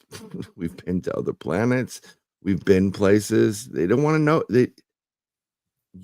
What was it? The saying, it was on a show. I think Bigelow said it. You don't know what you don't know. You're not even close to knowing what you don't know. I appreciate what Lou has done for the government and what he's doing with the work he's doing, but I do not believe this man. If he lost his security clearance and like they were going to arrest him and all that stuff, that would have moved me a little bit more closer to that man, because that would prove like, well, the guy lost his security clearance. He lost his, his retirement or whatever it was. He's got to be telling the truth. They're not going to let you have your security clearance unless you're doing what you're supposed to be paid to do, which is to technically deceive people. That's what he does. Now, as far as Goresh is concerned, I'm just using a couple. He's interviewed or talked to, as many people as he says he has. But down the line, it's just hearsay. And this is no disrespect if you're dealing with something on a mental level. because we all have certain issues, and I'm not making fun of or giving a hard time, but they did bring up the fact that he was, he took certain medication, and it does put certain things in question for people. Someone I used to investigate with gets a call about someone who says there's aliens and UFOs out his house. So we do the standard interview and the test, and we find out they're taking lithium and several other SSRI type of things. And I'm like, this is before I was in tune with what I have. And I'm like, everything in my body was saying this guy's having an episode. So I moved more towards, you need to go talk to your doctor and get some help, right? Because I don't want the man to be hurt, and we drove all the way out to Long Island, and we told him, maybe you should, why don't you go to the shelter and pick up a puppy? Focus your energy elsewhere. He wasn't having an encounter. He wasn't being abducted. There's a lot of weird things going on here. And again, something literally would have to crash into the Capitol building or seen publicly during the Super Bowl by everybody in the Super Bowl, and it crashes into the Super Bowl for me to believe, one, the broadcast and a couple other things. And you're right. There's some people, you mentioned some names in your going through, and these guys, I'm going to say it straight up, and people hate me. They're not researchers. They're authors. They write book reports. And when you're an author and you do it and you're really good and you can write a book really, really quick, a lot of those people are pulling stuff out of their, and, because they know their audience. And like, oh, I can get a book out of this. So they'll ask a couple of questions, and whatever the questions they ask, if it leads it to the direction that they really want it to go, that's how they'll form the question. It's kind of like if you ask me right now, would you say I have the number one podcast? If you said, Brian, would you say Spaced Out Radio is the number one podcast in the UFO community, the best, voted the best? I'd say, yeah, I would say you're number one. You are my favorite show, more so than any other show. And you can, and if you did that to, 9 other people and they all agreed, or one didn't, you can say, 9 out of 10 people voted, we were voted the best podcast for UFOs in North America. It's statistics. It's the way you play the game. And some of these guys are BS artists. Some big names too. Sorry. I think they're playing. Many are playing. Yeah. I do believe that we have to be able to decipher good information from bad information. Yes. That is completely for certain. The issue that, as we got about 5 minutes to go here, Brian, the issue is, what do we want? Everything that we have asked for the last 50 years, we have gotten, except disclosure, which is never going to happen. It's like the Vancouver Canucks ever winning the Stanley Cup. I don't think it's ever going to happen. Okay. I really don't. We were, sidebar, we were talking about that, with some friends the other day. Yeah. The Canucks are 55 years old. There's a good chance that I may not see a Stanley Cup in British Columbia in my lifetime. Right? Yeah. There's a chance. Try being a Ranger fan. At least you have 5. Yeah, okay? Well, what we want, and I don't want to speak for everybody else, but I think when I say it, you'll be like, yep, I want that. I don't want the government to say a damn thing. Any government. I want the object to land and them come out. That's the proof I want. Someone asked me if I ever remote viewed my Fayetteville missing time. I talked to a friend of mine who wrote Alien Truth or Truthful Aliens. I forgot the name of the book or alien encounter, an inconvenient truth.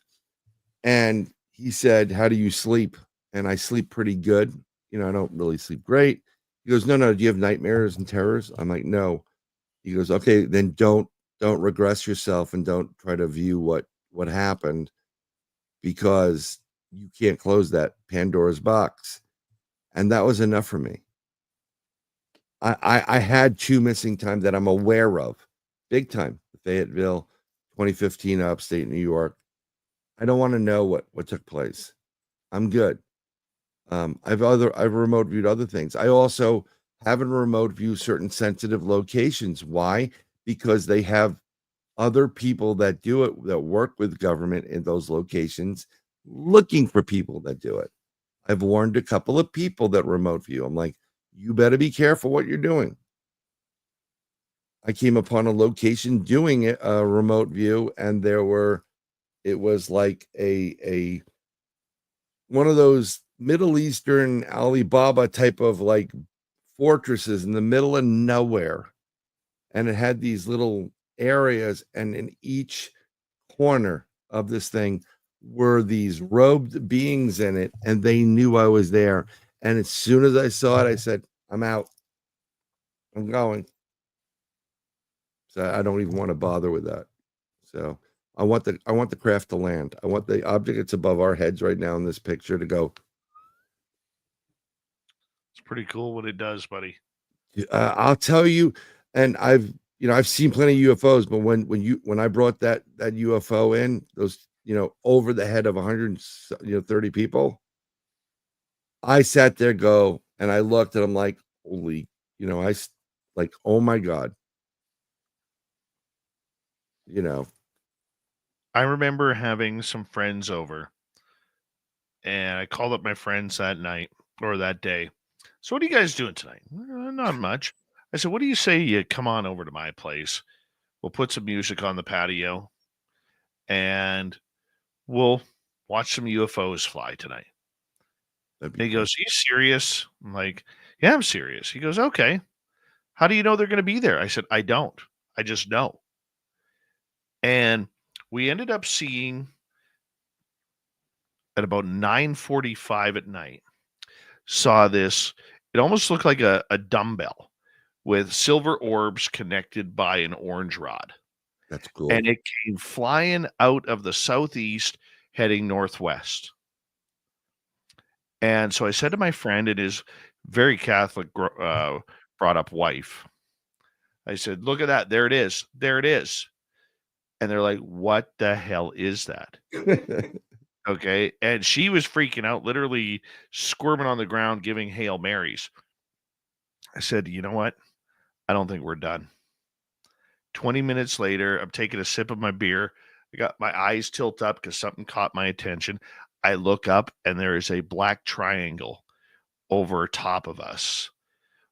And the entire undercarriage, front to back, is silver orbs connected by orange rods. Oh, that is cool. Yeah. Never seen a black triangle like that before, haven't since.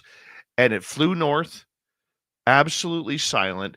And it was like it flew into a door and started disappearing from front to back. That's the cool part. It's a massive piece of equipment, and it doesn't make a sound. It doesn't even move things. I know. It's so insane. Crazy. Yeah. So crazy. Try Bryan, it. we got a good night to you. Thank Good you night for a to great everybody. show. Thank you for sir. checking us out.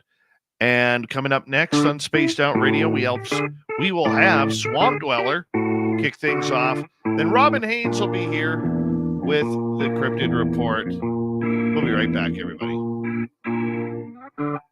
You're listening to Spaced Out Radio with your host, Dave Scott.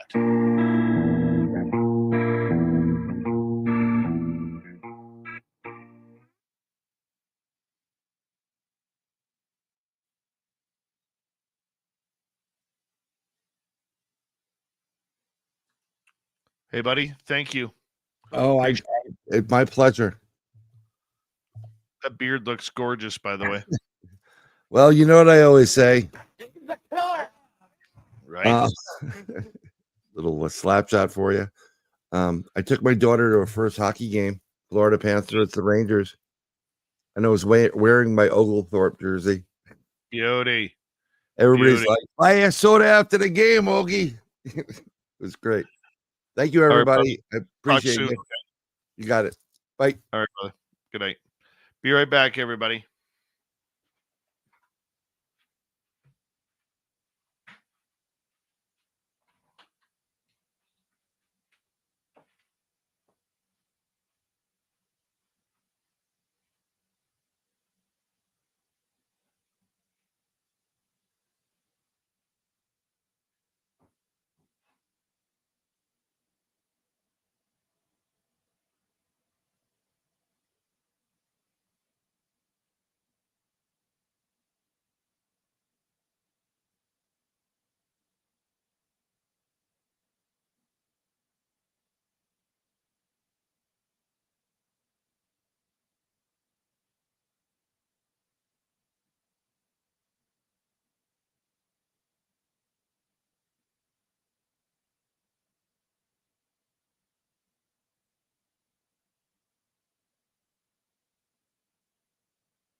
All right, I am back. We got Robin here, hanging on out. All right. And oh, you're lucky, Gee Calgary.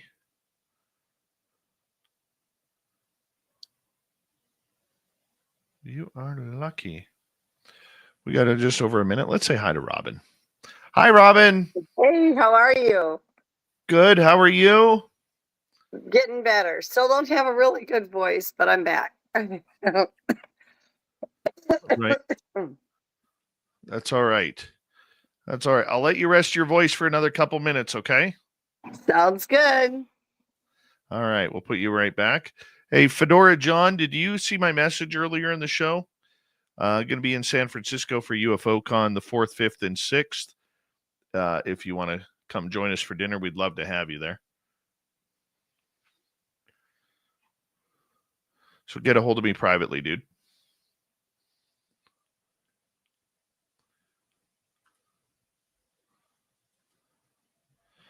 All right.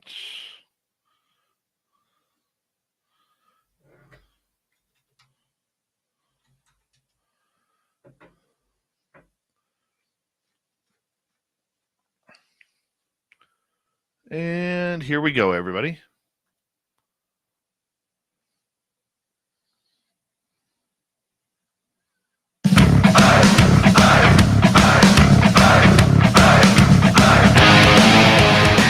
Here we go with the third and final hour of Spaced Out Radio tonight. Swamp Dweller coming right up. My name is Dave Scott. Thank you very much for joining us. We appreciate you tuning us on. Hello to everyone listening in on our terrestrial affiliates around North America, digitally on every major podcast network. Our website, spacedoutradio.com. We have a plethora of features for you. Rock out to Bumblefoot, read the news wire, check out our swag as well. Follow us on X at Spaced Out Radio, Instagram at Spaced Out Radio Show, and on Patreon in the Space Travelers Club. The Desert Clam has set the password for tonight in the SOR Space Travelers Club. Latification. Latification is your password. Use it wisely, Space Travelers, as the Clam sets the password each and every night right here on Spaced Out Radio. Let's head to the swamp. Hello and welcome to Spaced Out Radio's Swamp. I'm Swamp Dweller, and tonight I'm going to take you on a mystic journey of the unknown, sharing tales of monsters, legends, and nightmares. Welcome to the Spaced Out Radio Swamp. When I was a kid, my brother and I shared a bedroom. Let me set the scene. 2 beds, one on each side of the wall, a window between us at the far side of the room, and a closet which stays shut at night to the left of us as you walk into the bedroom. There's a dresser on each side of the wall as well. At the foot and between our beds, we had an oscillating fan for the summer heat. One night we were sleeping. I awoke tossing and turning, and I kept hearing a mechanical clicking sound. I slowly and groggily turned my head towards the noise and saw our fan surrounded by a very large shadow, much larger than our parents. It was holding down the oscillating portion of the fan. I stared for what felt like forever and slowly turned to my brother, who to my surprise was staring directly at me and gave me the smallest headshake of no. Here's the older brother being scared, so I was obviously scared. So I listened and put my head back down and angled my view to keep an eye on the fan. The clicking continued throughout this time. After a few more minutes, the clicking stopped, but the shadow stayed and it just seemed to stare at us for a while. Then, out of nowhere, it moved very slowly in front of the fan and remained at the foot of our beds. A crazier thing to this was that we could still feel the fan as it was standing in front of us. Like this thing was, transparent. Our eyes darting back and forth between the shadow and each other for confirmation.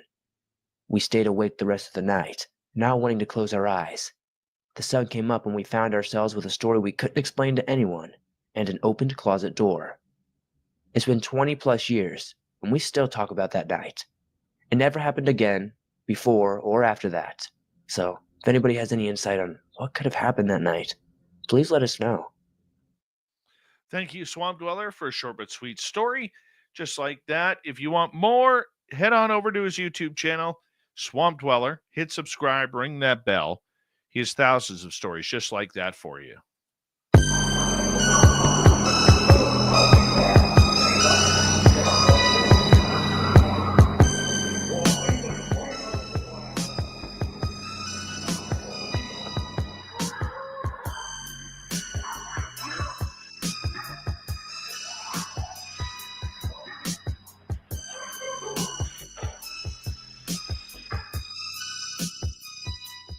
Haynes is back for the Cryptid Report. She's been out of commission the last couple of weeks due to feeling very ill.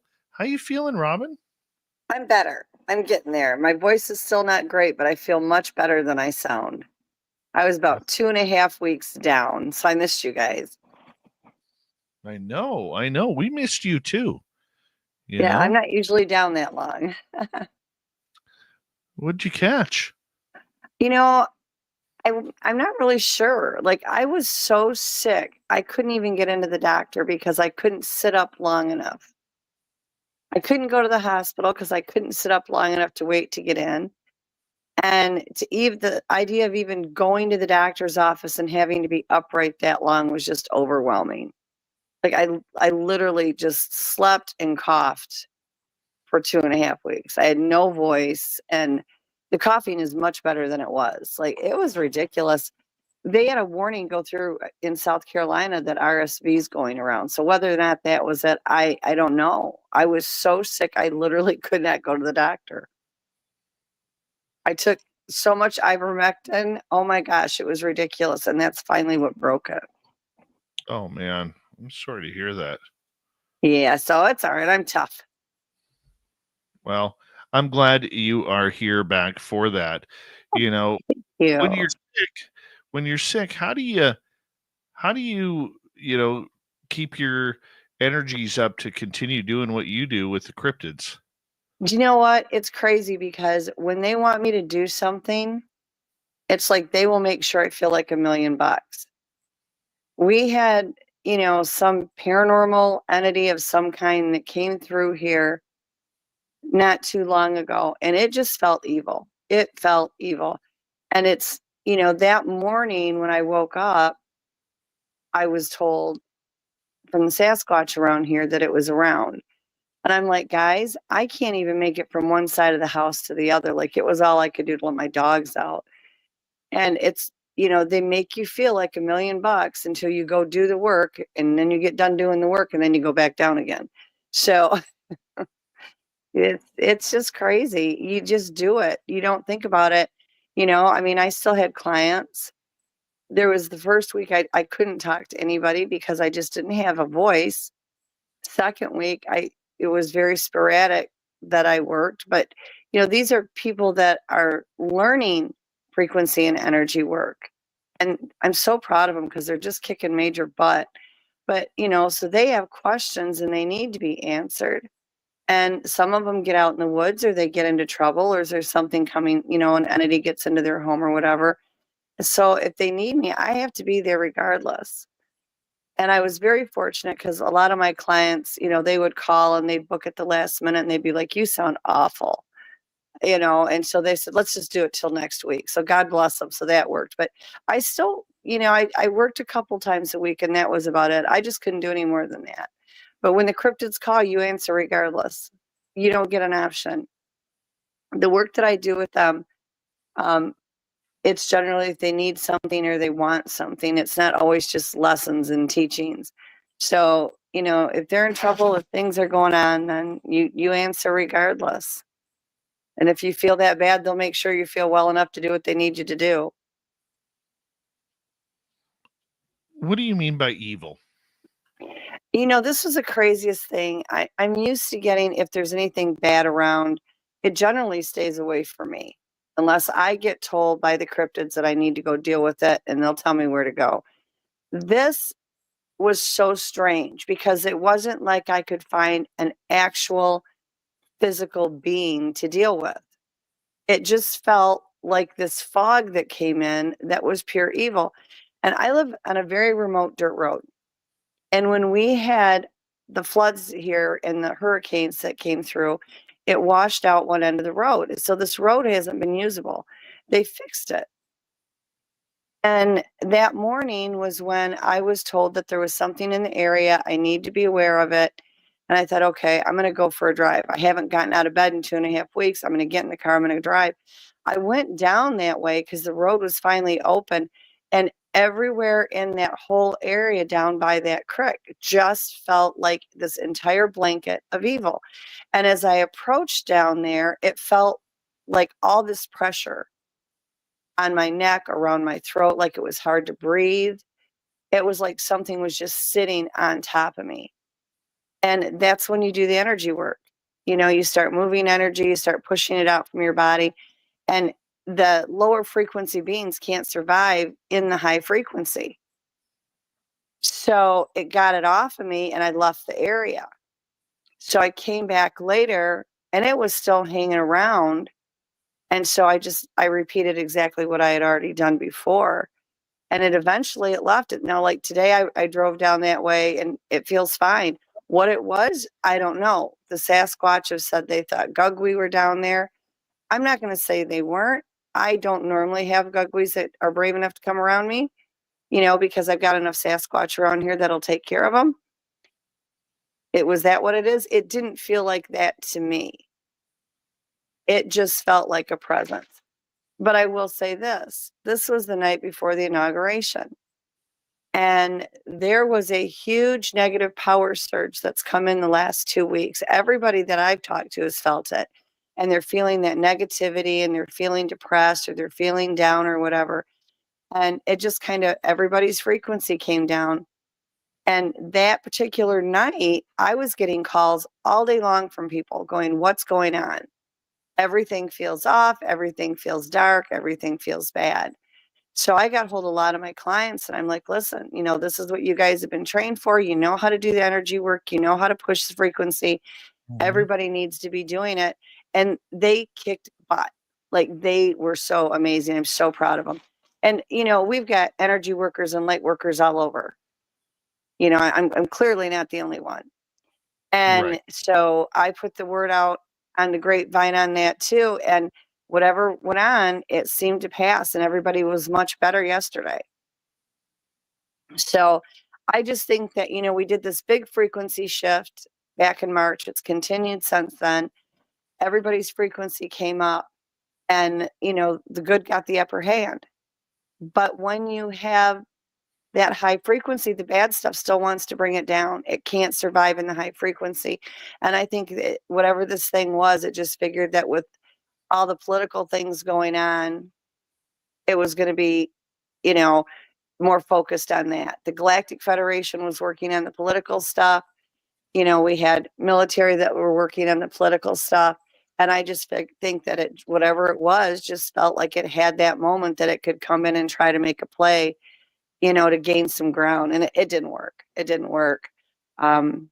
I talked to so many people that day and kind of just coordinated. And I'm like, you guys know. So everybody just kicked butt. So it worked out really well. And everything's fine today. And everybody seems to be much more upbeat. Everything feels more even. And that feeling is gone. Did it feel more cryptid, paranormal, or alien? You know, it actually didn't even feel alien or cryptid. This felt, and there's a big difference. Everybody gets confused. There's a difference between demonic and evil. Okay. Demonic is more the underworld and that kind of thing. This just felt evil. Like it just didn't belong there. We have a very large amount of ETs on this planet. And we have a ton that have come in for the events that are going to be going on over the next few months. But they're good. We have a lot of good ones that came in, but we still do have the bad ones here. Was this a bad ET? It's entirely possible. It's never, whatever this was, it has not been in this area before. And it was gone today. But it definitely did not feel like a cryptid. You know, Right. the cryptids I'm used to, and like I said, you know, I had a couple of the cryptids say it was Gugwe. I've not had Gugwe issues. You know, I've been in places where they've been. I know what they feel like. To me, it did not feel like a Gugwe. Doesn't mean it wasn't. But that is not what I felt. And it covered a very large area. And the thing that was so crazy is I was not the only one picking it up.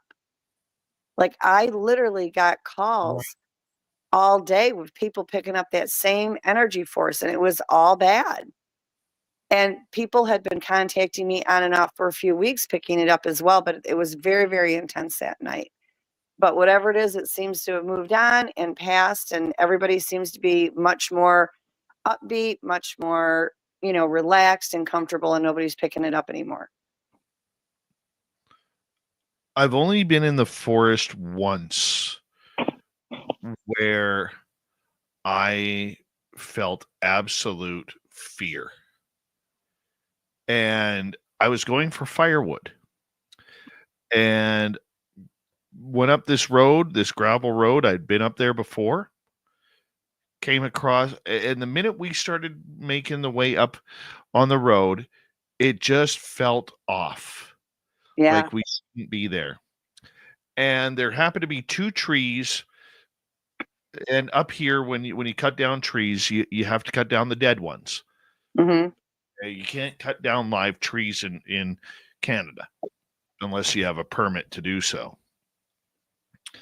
Long story short, get out of my vehicle, and the energy is thick, very thick. And I'm running through my Rolodex of energy. Okay, I've been around ETs, I've been around UFOs, I've been around Bigfoot, I've been around ghosts, and none of that energy felt recognizable. This felt sinister. I'll use the word sinister. Yeah. And I said, look, I'm here to take these two trees. These two trees are the type of trees that cause forest fires. It's better that if you allow me to take them, I'm going to take them, and then I'm going to leave the area. So it still felt like I was being watched. Yeah. To see what I'm doing. We didn't even allow my little guy. He was 3 years old at the time. Wouldn't even allow him out of our vehicle. That's how bad this energy was.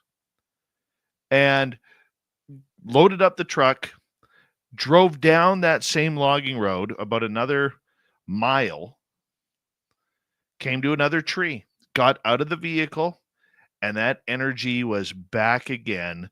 And it was feeling like it was aggressive, like something was there. Yeah. I just wanted us out of there. And my partner looks at me and she's like, let's get the hell out of here. This just doesn't feel safe. Yep. Doesn't feel safe.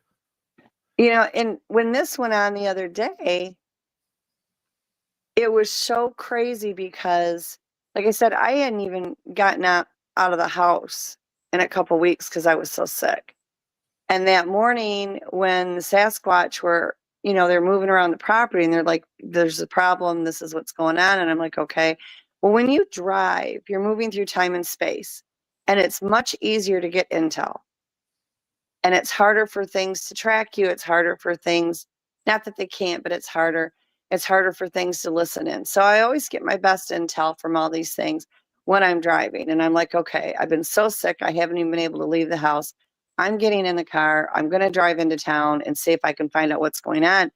And that's when I drove down by that creek. And then when I did that is when I felt it. Whatever this thing was, I felt like I was being choked. I really did. And it felt like this just evil, heavy weighted blanket on top of me. And I felt like I was moving in slow motion. So, you throw energy and frequency out and it hurts them and it can kill them. And it backed it off. So that night when I was at home, I was again talking, in mind speaking with the cryptids like I do every night. And I said, this feels closer to the house. And they said, it's moving towards the house.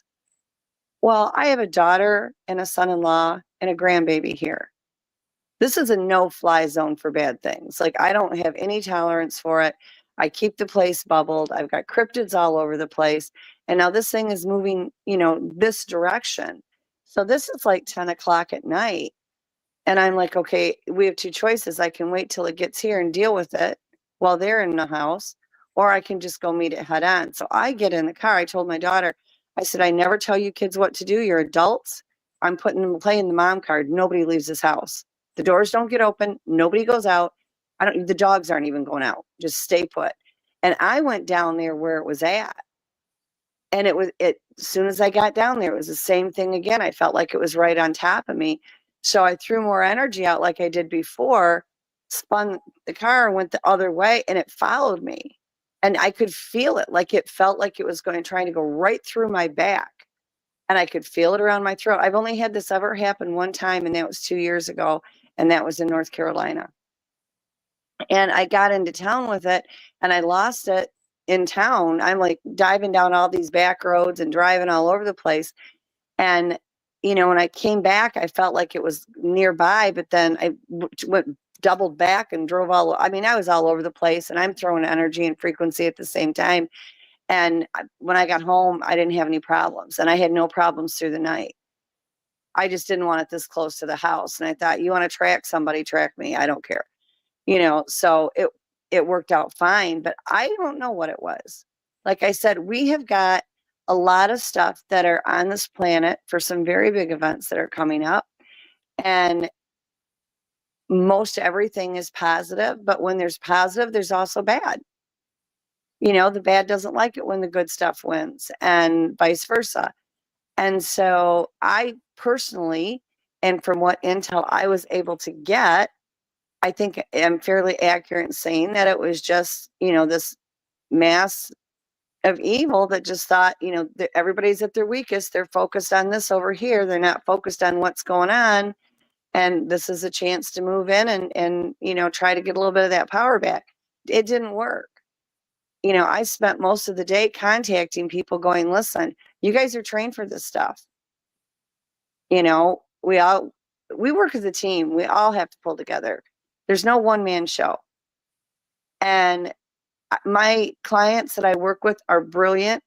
I work with a small division of the Galactic Federation of Light, and I have other energy workers and light workers that I work with. And so we just kind of put the word out. And I noticed not only, you know, I mean, I dealt with what was here, which I don't think I killed it, but it's definitely not around anymore. But I was getting people contacting me in various states, in Canada, you know, and all over the place. And they were getting the same thing. And they had been in the same funky mood for the last week. So it was definitely picking up speed. And then by the next morning, everybody did the work and everybody's been fine ever since. So, you know, was it something? I don't know. But it definitely changed when everybody started moving that energy and frequency. And when I went down there and just kind of blasted the whole area with it, I left today and went into town. It's not down there anymore. You know, I've just never had that problem here.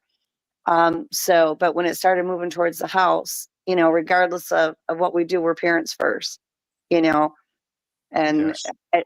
I have a no-fly zone. Nothing's allowed to get that close. So, and it's usually not even a problem, but it was really weird because then I got up yesterday and I have a fenced in area off the back of my house. It's like a half acre or whatever. So the dogs are fenced in. And the Sasquatch climb over that fence all the time and play with the dogs. The dogs will be out at night and I'll look out there and somebody's doing a belly crawl. Or you'll see, you know, reaching over the fence to pet the dogs or whatever. And they're always good with them. But I haven't had a bonfire or anything like that here. I got up the next morning and I go out in my backyard and there's all this burnt wood pieces. Oh, weird. It's weird. It's like, how in the world did they even get in the backyard? Like something brought it in, but there was a pile of them in my backyard. The neighbors haven't burned anything. I haven't burned anything. It was crazy. So just a lot of weirdness. Robin, hold that thought as we are going to go to break here at the bottom of the hour. We have Robin Haynes with the Crypted Report happening right now on Spaced Out Radio. What's it like to be around evil in the forest? That's what we are talking about tonight. This is Spaced Out Radio. My name is Dave Scott. We're having a lot of fun tonight. I hope you're This is Spaced Out Radio and your host, Dave Scott.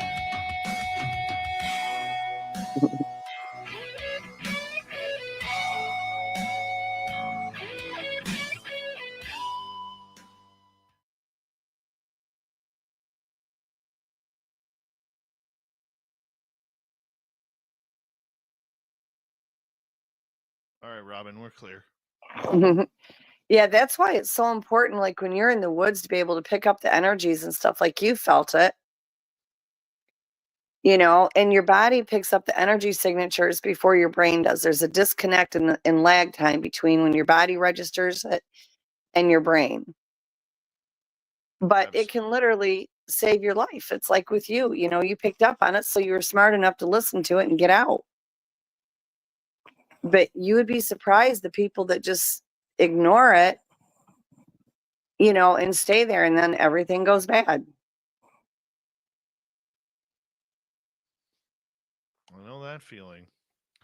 I know that feeling all too well. And it's not fun. Like even No. with my journey that I'm going to start on Flight 21, there is I've literally, with the way I've been haunted with that, I have literally been asking them, am I safe? And a lot of people will say, well, you're just doing that for emotion. You're doing that for clicks or whatever it may Yeah, be. no. No, I'm not. That's not you. That's not who you are. One second. Hi, Rich Buddy. Hi, All the World's a Stage. Hi, Rugged Source. Welcome in. But I have asked them point blank through the messages that I have received from them on going back there. Mm-hmm. They have not given me any indication that I'm safe. Yeah. Yeah, and I find that surprising. The thing is that it's not just cryptids you have to worry about. We've got things from other dimensions. Mm-hmm. And everybody talks about the veil is thin. Well, you can call it the veil, you can call it whatever you want. But regardless, there is so much on this planet right now. It is at an all-time high. Mm-hmm. The stuff that's living underground is coming up. The stuff that's out in the universe is coming here. There's a lot going on that people turn like a blind eye to. Now, like most of your viewers and stuff on the show, they're open. They are fully open and listening and ready to hear the truth and learning about the possibilities. So that's great. But there's so many people out in the world that are they're still living in that little tiny box and they don't get it. But this stuff is real and not everything is good, and the good stuff will give you that wall of fear and put fear in you to keep you out of the woods for your own protection. Mm-hmm. I've had that done several times. Like I was outside when I was living in Michigan and they did that and they told me to go in the house, that there was a bad Sasquatch that wasn't from their clan that was there. And I can remember walking in my door and turning around and it just looked like this giant field of rock throwing back and forth where they were trying to run it out and they got it out of there. But, as scary as people get when it comes to like the Dogman and the Sasquatch, those are one of the nicer things that can be out there. Mm-hmm. We've got missing people all over the place and those aren't all from Sasquatch and Dogman. I mean, occasionally, yes, but that's not the only thing. Those are one of the nicer things that can be out there. You've got portals all over this planet and things come in and out of these portals. I have friends that have had portals on their property. They're getting animals that are coming in from the other side of the globe because they accidentally walk through it. I've got a cat that every time it gets loose, it goes straight to a portal that's on this property and you literally watch it vanish. When I lived in Michigan, we had one there. We had a German Shepherd that you would watch run into it and vanish. They always came back, but it was crazy. And people just don't realize there's so much stuff going on, and as far as the aliens and the ETs, we've got more here than ever before. And we've always had a ton. They've always lived here. They've never not. And you've got the ones that are underground. You've got the ones that are, living among us that have always been here. You've got, they shape shift or they're hybrids or whatever. And now we've got just an absolute ton that are here for all the transitions that are going to be going on over the course of the next year. And we actually need to be thankful they are because they're going to help us a lot. But, they're still here. And for the people that aren't ready for that, it's going to be quite a shock. Hold on right there, Robin. Thank you to Rob, to Cosmic Joe, to CS, Human Carl, and Hectic for the super chats tonight. Greatly appreciate the love. Here we go.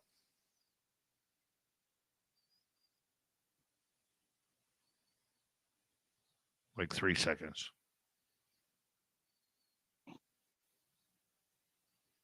Here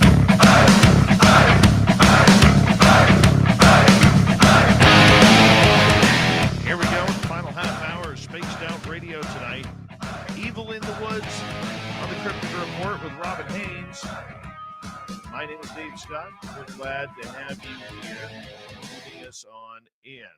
Reminder to all of you that if you missed most of this show or others, you can check out our free archives on YouTube or any major podcast network.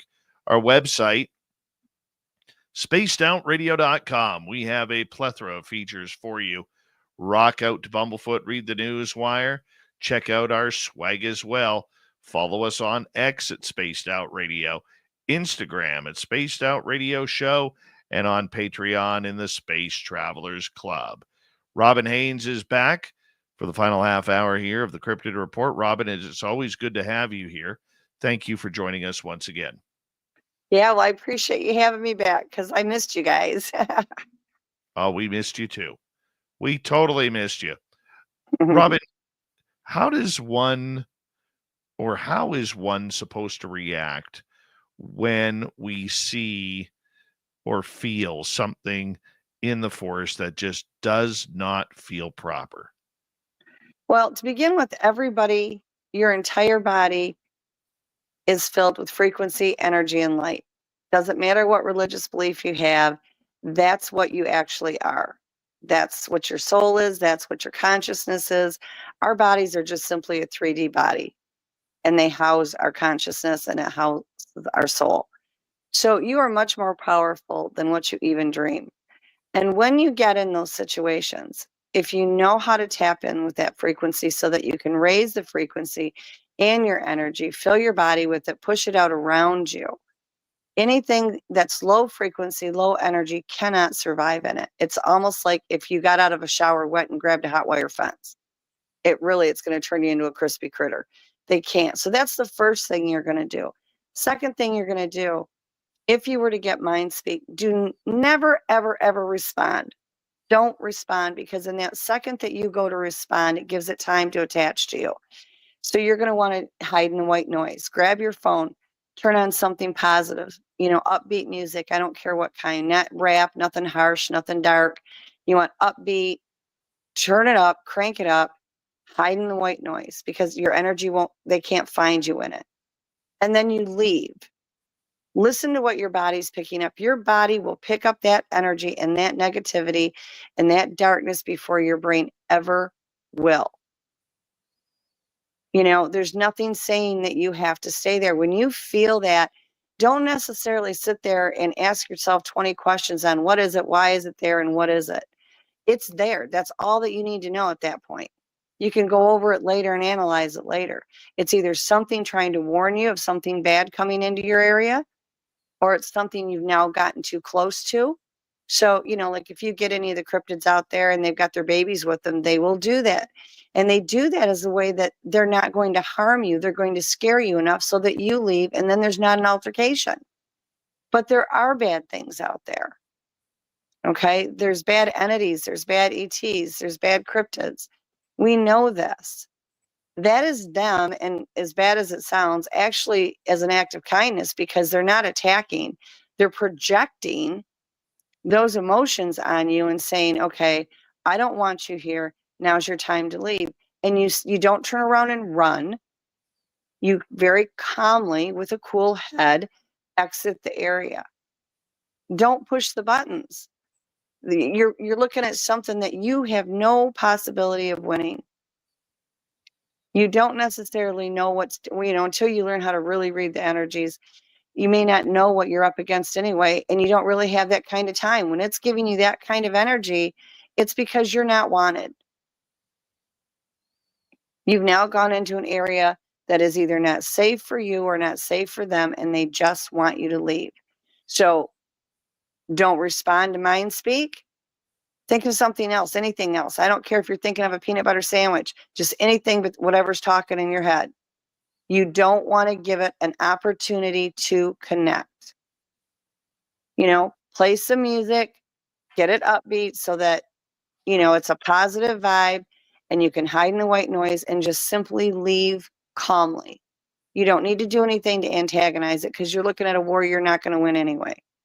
Because even if you were to be able to defend yourself against something, which you're not, these things are seldom alone. Okay. Not everything has to turn out badly, but there's things that you can do to alleviate the situation and just go. Okay, so what would be the causation for something like that to happen?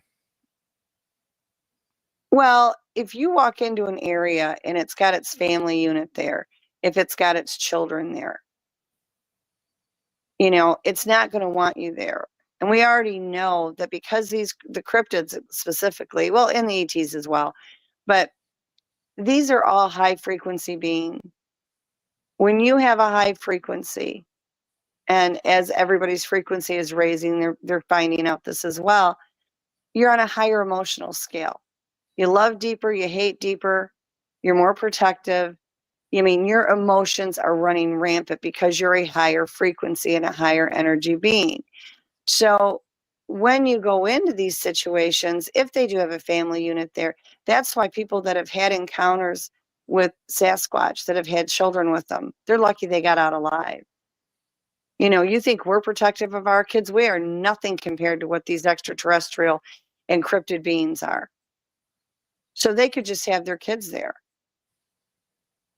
And Right. they just want to protect them. And they're trying to get out of this without that physical altercation. A lot of bad entities, they radiate the negative energy. So you're going to pick up on that regardless if they're trying to project it or not. If you don't pick up those signs when you feel it, it can end very badly. Because we really are not able to protect ourselves to the level with these things that people think we can. They've got paranormal abilities, they're a higher frequency, they're excessively intelligent, they're connected through the collective consciousness. So if you go after one, the rest of them know about it. And if they aren't already there, they're coming. So you're never going to be in a situation. I've had people contact me and say, well, that's my area, I'm staying. If you're dumb enough to do it, by all means. But, consider the possibilities before you do it. What about when they triangulate you out? What A lot. now? They're called sentries. Yep. How does this work? Well, an example, when I was in Michigan, I used to go to this park and they had a sentry guard that stayed at the front of that park because they would have people that came in with dirt bikes and stuff and ride through the park and it would get them all shook up. So they put a sentry guard up there. They watch, it's a protected area. They watch that area, they protect that area. If anybody gets out of line, they're going to react to it. And they are not going to want you there if they think that there's going to be a problem. And they will coordinate and they will put them periodically around you and you will be ushered out. And by that, I mean, they will keep moving. You're going to move away from them because you're going to feel that hostile energy from them. So you're going to move away from them. And a lot of them, even if they're, not being in an not aggressive, that's the wrong word, but, they're not projecting ill will on you, they're going to follow you out.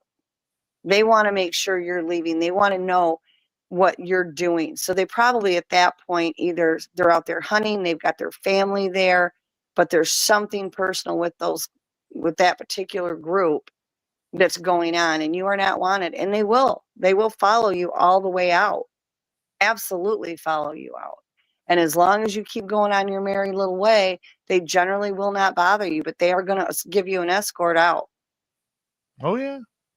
I mean, I went into the same park where the sentry guard was at, and I had walked in and I knew he was there. I could feel him. And when I turned around, he was in that shimmer form, where it's not a complete cloak, but you can see parts of him.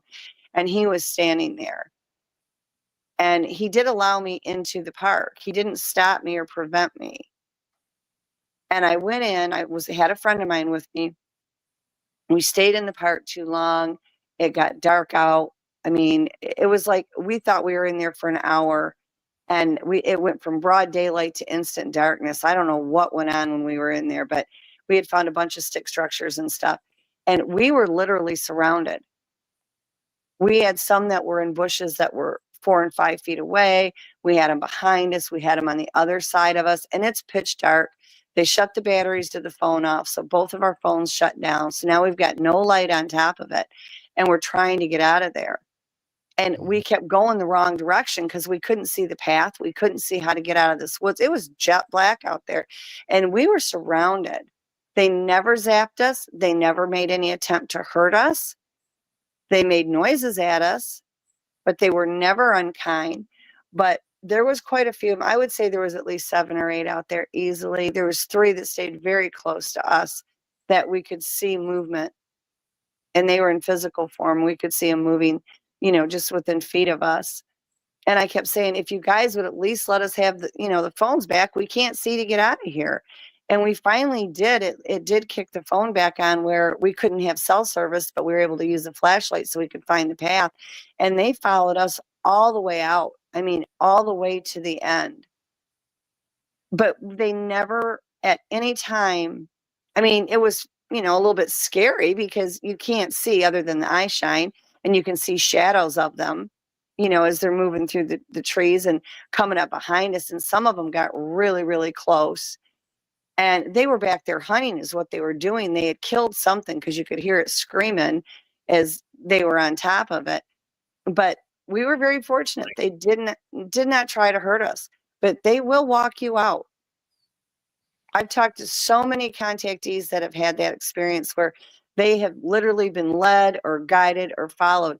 And these sentry guards, they are not playing around. If they are guarding that area, that's what their job is. It's not any different than if you go somewhere where the military is out there and they're doing their work.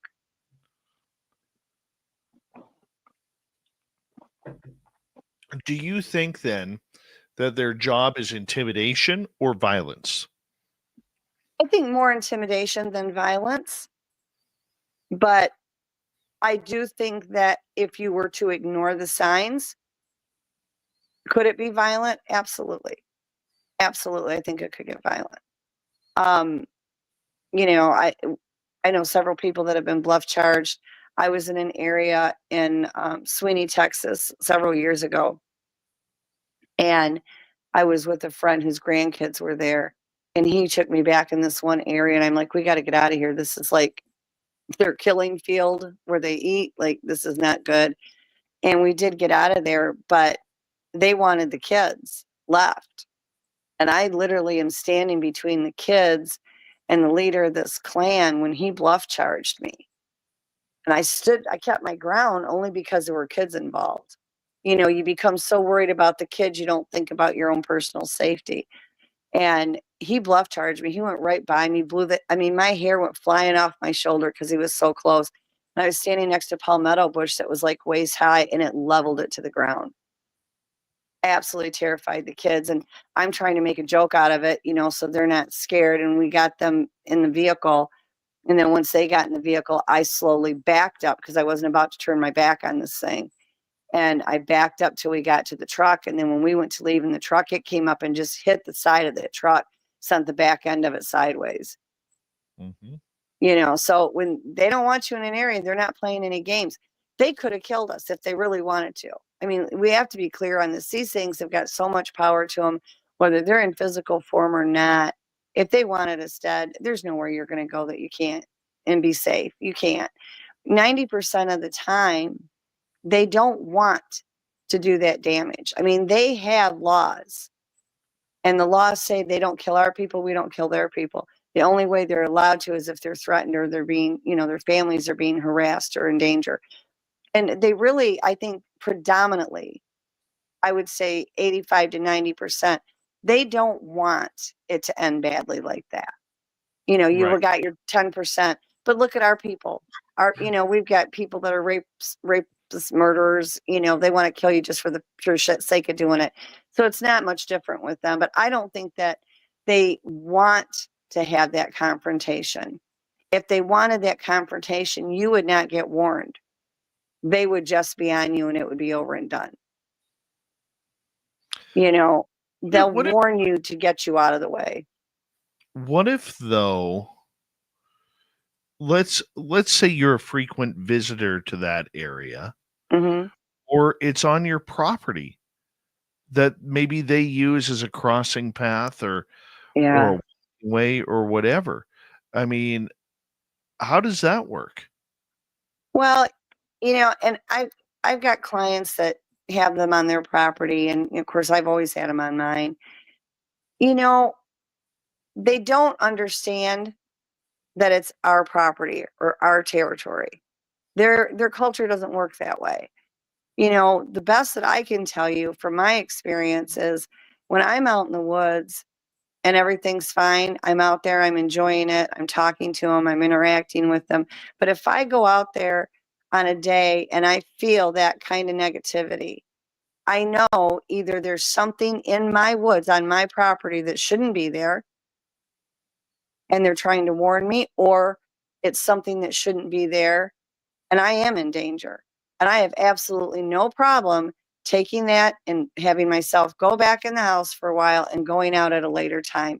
And when I do that, I generally have no problems. I've never had them ever try to run me off, you know, my own area. But you got to listen to the signs. You know, I think we get hung up on the fact that, you know, we pay taxes on our property and we do maintenance on our property and that's our land. What we forget is their culture is different, you know, and they were probably there before you were. So you have to find that common ground to be able to share the land. You know, I always find it helpful when I go out there and I tell them, as long as you come with peace in your heart and you're pure of heart, I will share territory with you. I will share land with you. But I have gone out, you know, on my property before and felt like it was one that was perhaps maybe not one that I'm used to or normally there, and just felt that anger or that intensity. And I'm like, okay, it's just not my time. I Right. give them this, I give them the space, you know, and I'll go back out at a later date. As silly as this question may sound, is it maybe about them having a bad day? Oh, absolutely. I mean, they have bad days just like we do. And again, these are higher frequency, higher energy beings. So all their emotions are 10 times higher than ours. They can absolutely have a bad day. I know, you know, a couple that got in a fight over a candy bar that was left out for them, for the one, and the other one came in and took it. And the first one darn near beat the crap out of him. And he's the most docile guy on the planet. He's the sweetest thing ever.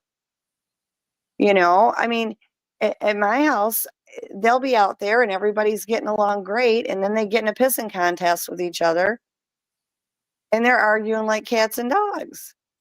You know, they can be crabby. They can have a good day and a bad day, just like we do. You know, regardless if it's a cryptid, a dimensional, an elemental. I have one client that is, all my clients, I'm so proud of them. They're just doing amazing. But she goes out in a certain woods every day. And I got contacted by one of the dogmen there. She interacts with both the Sasquatch and the dogmen and the elementals and the dimensionals there. And he's like, let her know, you know, there's some things that are moving through the woods right now. Not a good time for her. We're going to keep her safe, but it's not a good time for her to be in the woods. I said, okay, not a problem. I got hold of her. I let her know. She listened and she's never had a problem there. You know, I mean, the elementals and the dimensionals like to pick on her, but they're never mean to her. They just play pranks on her. You know, I mean, you've got to listen to the signs. And they really and truly, there's a lot of signs there if you look for it. Look at your structures. Feel what it feels like when you go in there. When you go and you enter into the woods, you're thinking. We're always thinking when we're out there because we want to see what we can find. But feel more than you're thinking. Let your consciousness connect with the woods and everything else that's out there. When you get your frequency high enough and you can tap into that collective consciousness, it changes your world. You know more about what's going on out there. You can experience it better. You're able to connect better. You're able to find out if this is the day I should be out here, is it a day I shouldn't be out here? Right. You know, people get so locked into the fact that, well, this is my property and nobody's taking me off my property. Well, you're kind of taking them off of theirs too. You know, it's got to be a give and take, and they can get just as moody as we can. And every one of them has a different personality. One may be really nice and all sweet and lovey-dovey, which a lot of them are, and another one may just be an asshole. You know, that one in the group that has just got to be a crab butt at all times, and you don't need to be out there when he's out there. Why look for trouble? Very true. Very true. Robin, it is that time of the night where we have to prepare to say goodnight to you, my friend. And I want to say thank you for doing this. Thank you. Do me a favor. Tell everybody where they can find your work. Okay. You can find me on my website at www.paranormal-empowerment.com, or you can find me on Facebook under Robin Haynes, Haynes, no middle initial. And you can find me both places. And if those don't work, you can always try telepathy. Yes. It's a lot more fun anyway. It really is. It really is. And everybody better get used to it, because the changes that are coming, if you get your frequency up, you're doing it. Robin Haynes, everybody, as we say hello to Mr. Ron, Bumblefoot Doll. Rocking in the background with Little Brother is watching. Bumblefoot is the official system of Spaced Out Radio. Rocking and singing out at every single show. Get your horns up for the guitar god himself. Special thanks to everybody listening in at work, at home, wherever you may be. Thank you to everyone in our chat rooms tonight. YouTube, Twitch, LDAP, Facebook, Street, LinkedIn, Space Travelers Club, and on X, hashtag Spaced Out Radio. I know you're out there somewhere. Remember, this show is copyright by Spaced Out Radio and Escorted Media Ventures Limited. Thank you so much for choosing to share your evening with us. Because together, my friends, we're watching. we own the night. Mr. Bumblefoot, we need a favor. We need you to take us home.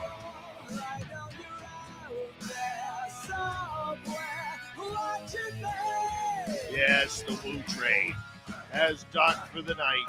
But soon, my friends, we shall ride again. Seats are always available. Your tickets never expire. And if you want to bring a friend, we've got room for them too. Good night, everybody.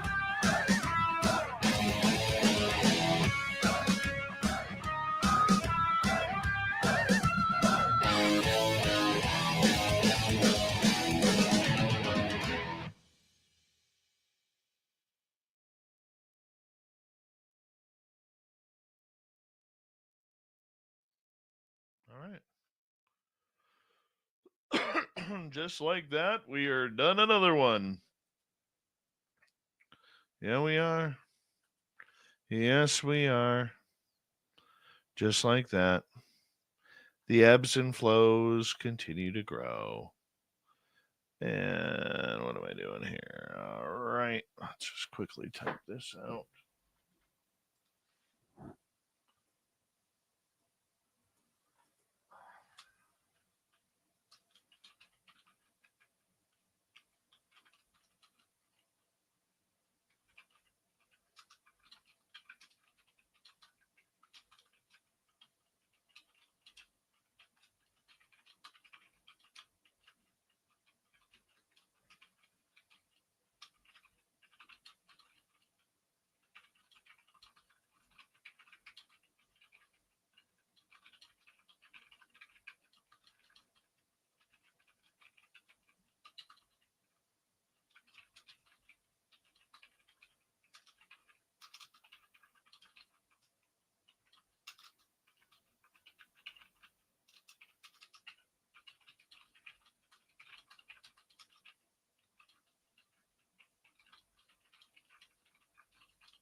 Be right with you guys. There we go.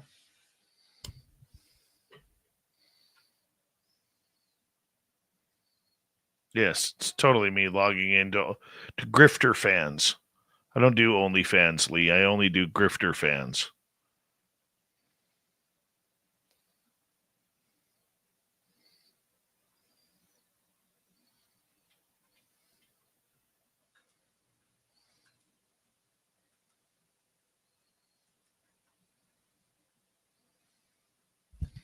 My grandmother turns 97 today.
Excuse me.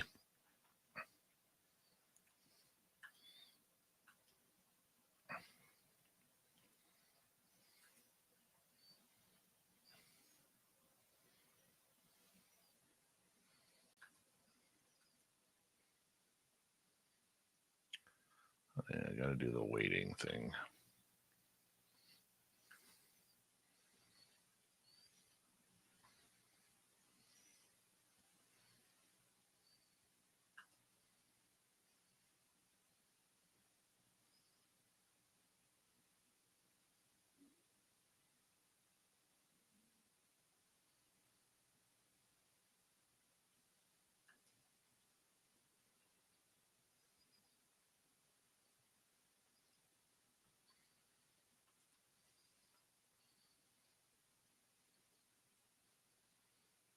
Thank you, Jorgen.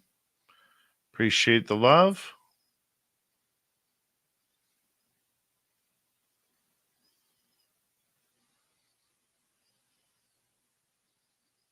All right, let's try this now. There we go. That worked.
Where are we here? Okay, there we are. There's that one.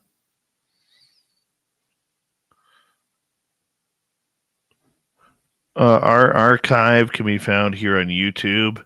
Can be found on any major podcast network. My pre-SOR. Pre-SOR? I never had a talk show. Pre-SOR. I was a reporter. So there would be no archive for that if you're going back to my terrestrial radio days.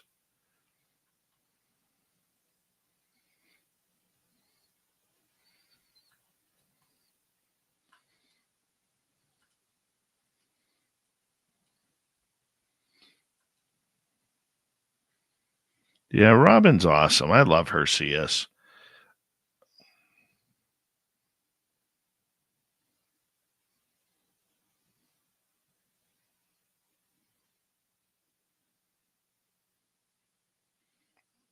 I worked in Vancouver.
Where is that?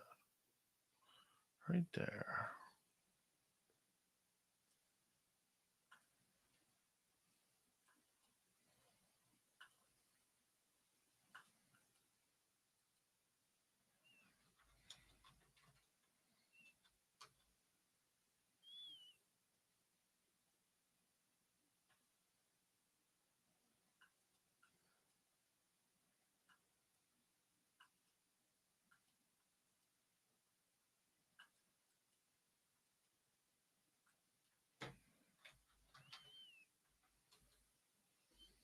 Bad Daddy, how you doing?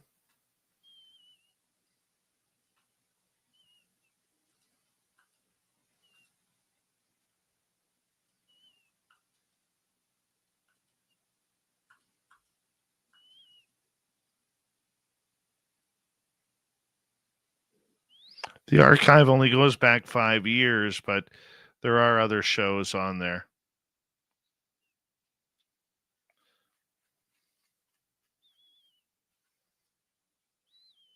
At least there should be, unless I screwed up.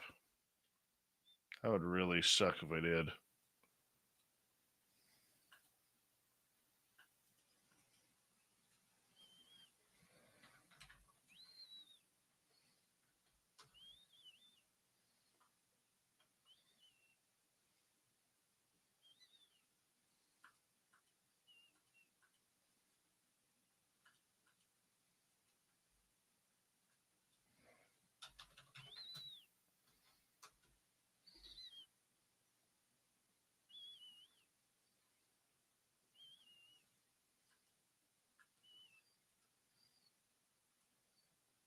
Oh, my tinnitus is bad tonight.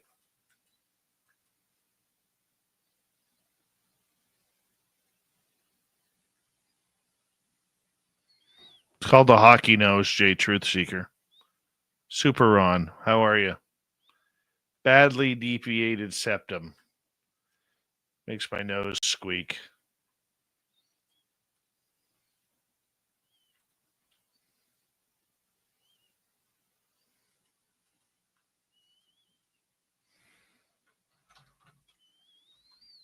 Although I will say that sleeping with a CPAP on, it has allowed me to train my body how to breathe out of my nose again rather than my mouth. It's amazing how you forget that stuff. Yeah,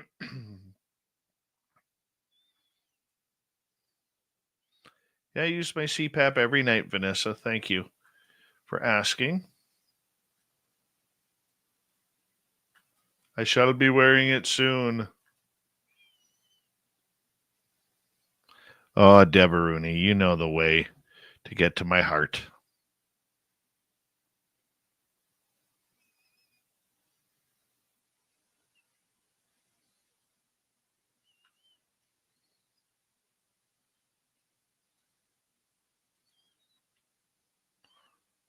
Hey, Jake, how are you? 156.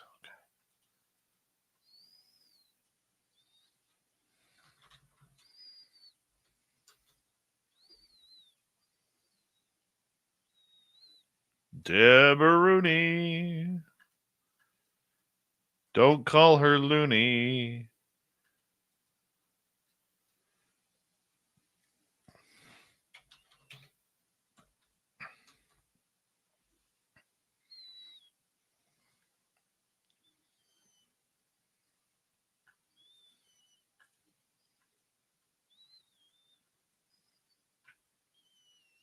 Oh, the first SOR show, that was terrible. It was on Blog Talk Radio.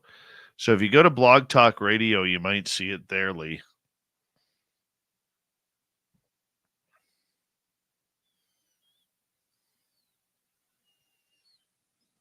Where are we here? So that's the beginning there. 35, 45, 55. Taking me off my property. Well, you're kind of taking them off of theirs too.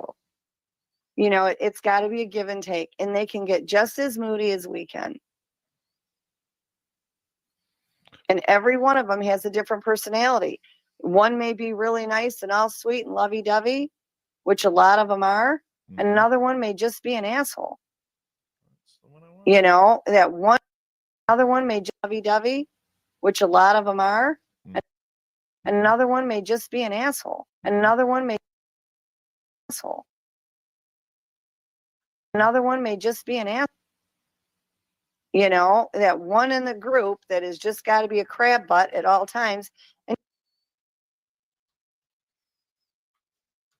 Can't say asshole on radio.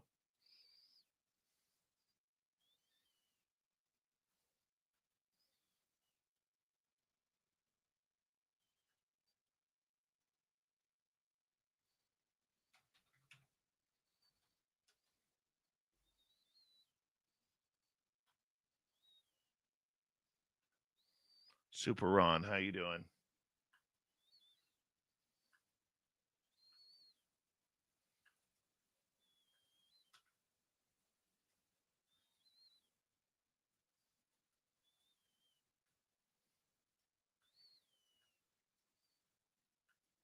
All right, let's see who's on tomorrow night's show. We have Dr. Paul H. Smith. This is part 2 of the remote viewing. We're going to get into UFOs, aliens, and all that great stuff tomorrow night with him. Yeah, remember we wanted to do a part 2. We had him on a couple weeks ago. Excuse me. So that's where we are tomorrow night. Thank you tonight to Jorgen, Rob, Cosmic Joe. What the hell did I spell there? I don't know what the hell. Oh, there. Yeah, it is. CS, Human Carl, and Hectic. Am I okay with Canada joining the United States? No, because it's not going to join the United States. Why don't you guys join us? We're nicer. See you tomorrow night, everybody. Love you, Debster.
Stay healthy, my friend. You too. If you need bail money, give me a call. Always, Dad.